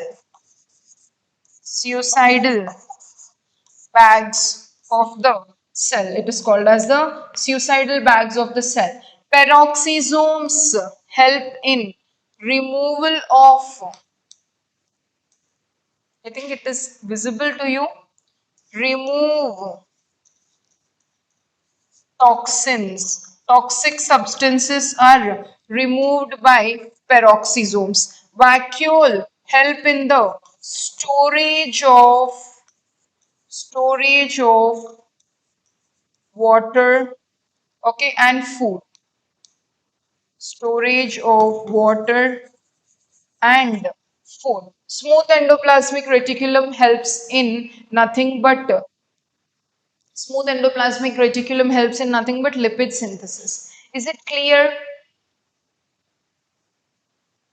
Yes. Okay.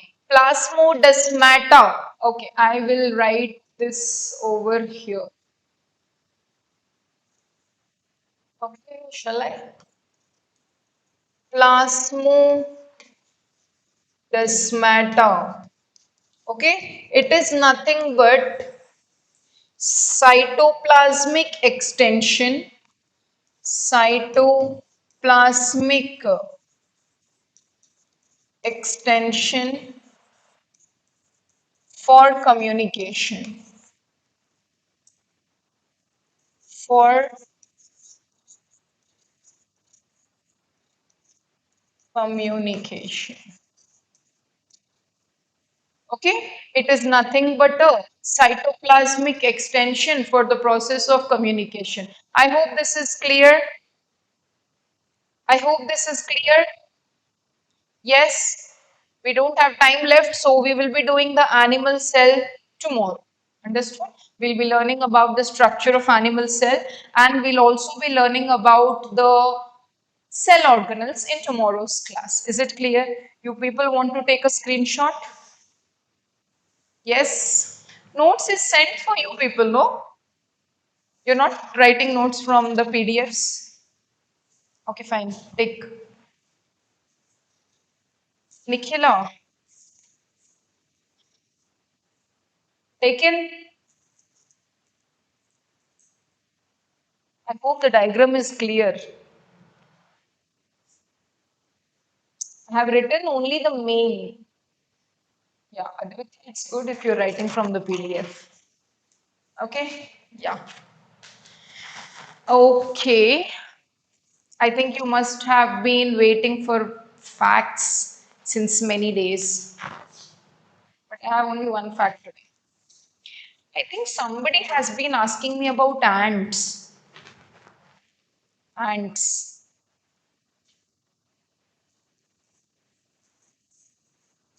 Heart of ants, I think someone asked. Today I'm going to tell you about ants only. Okay? Ants are not having any big heart. Chambered heart is not there. Okay? Chambered heart is not there. Zavia Sabine, you're asking me to go. You don't go. Fine. I'll leave. Okay. Fine.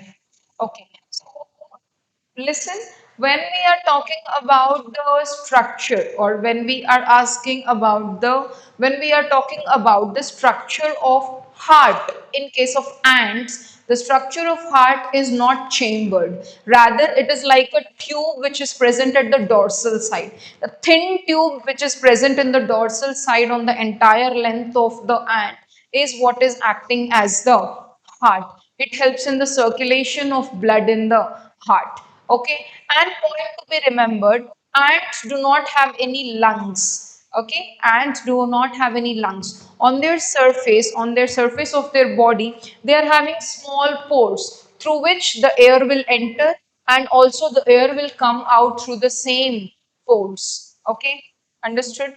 That is how exactly the ant is showing respiration. Got the point?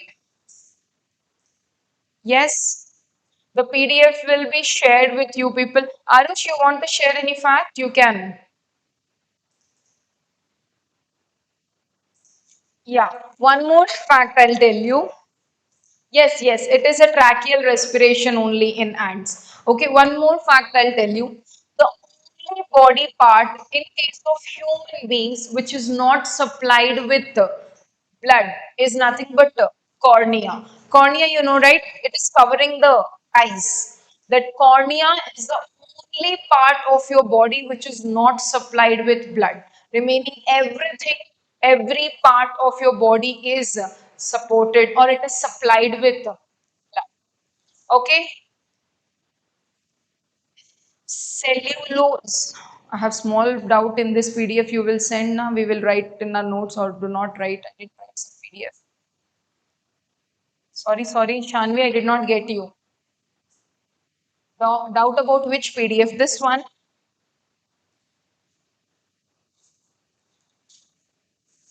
You're not understanding the notes? You will understand the notes if you're there in the class. You're not understanding the notes? Daily notes you're not understanding? You have missed certain notes? Shanvi, did you miss any notes? Yes, Akshaya, tomorrow you want me to tell about.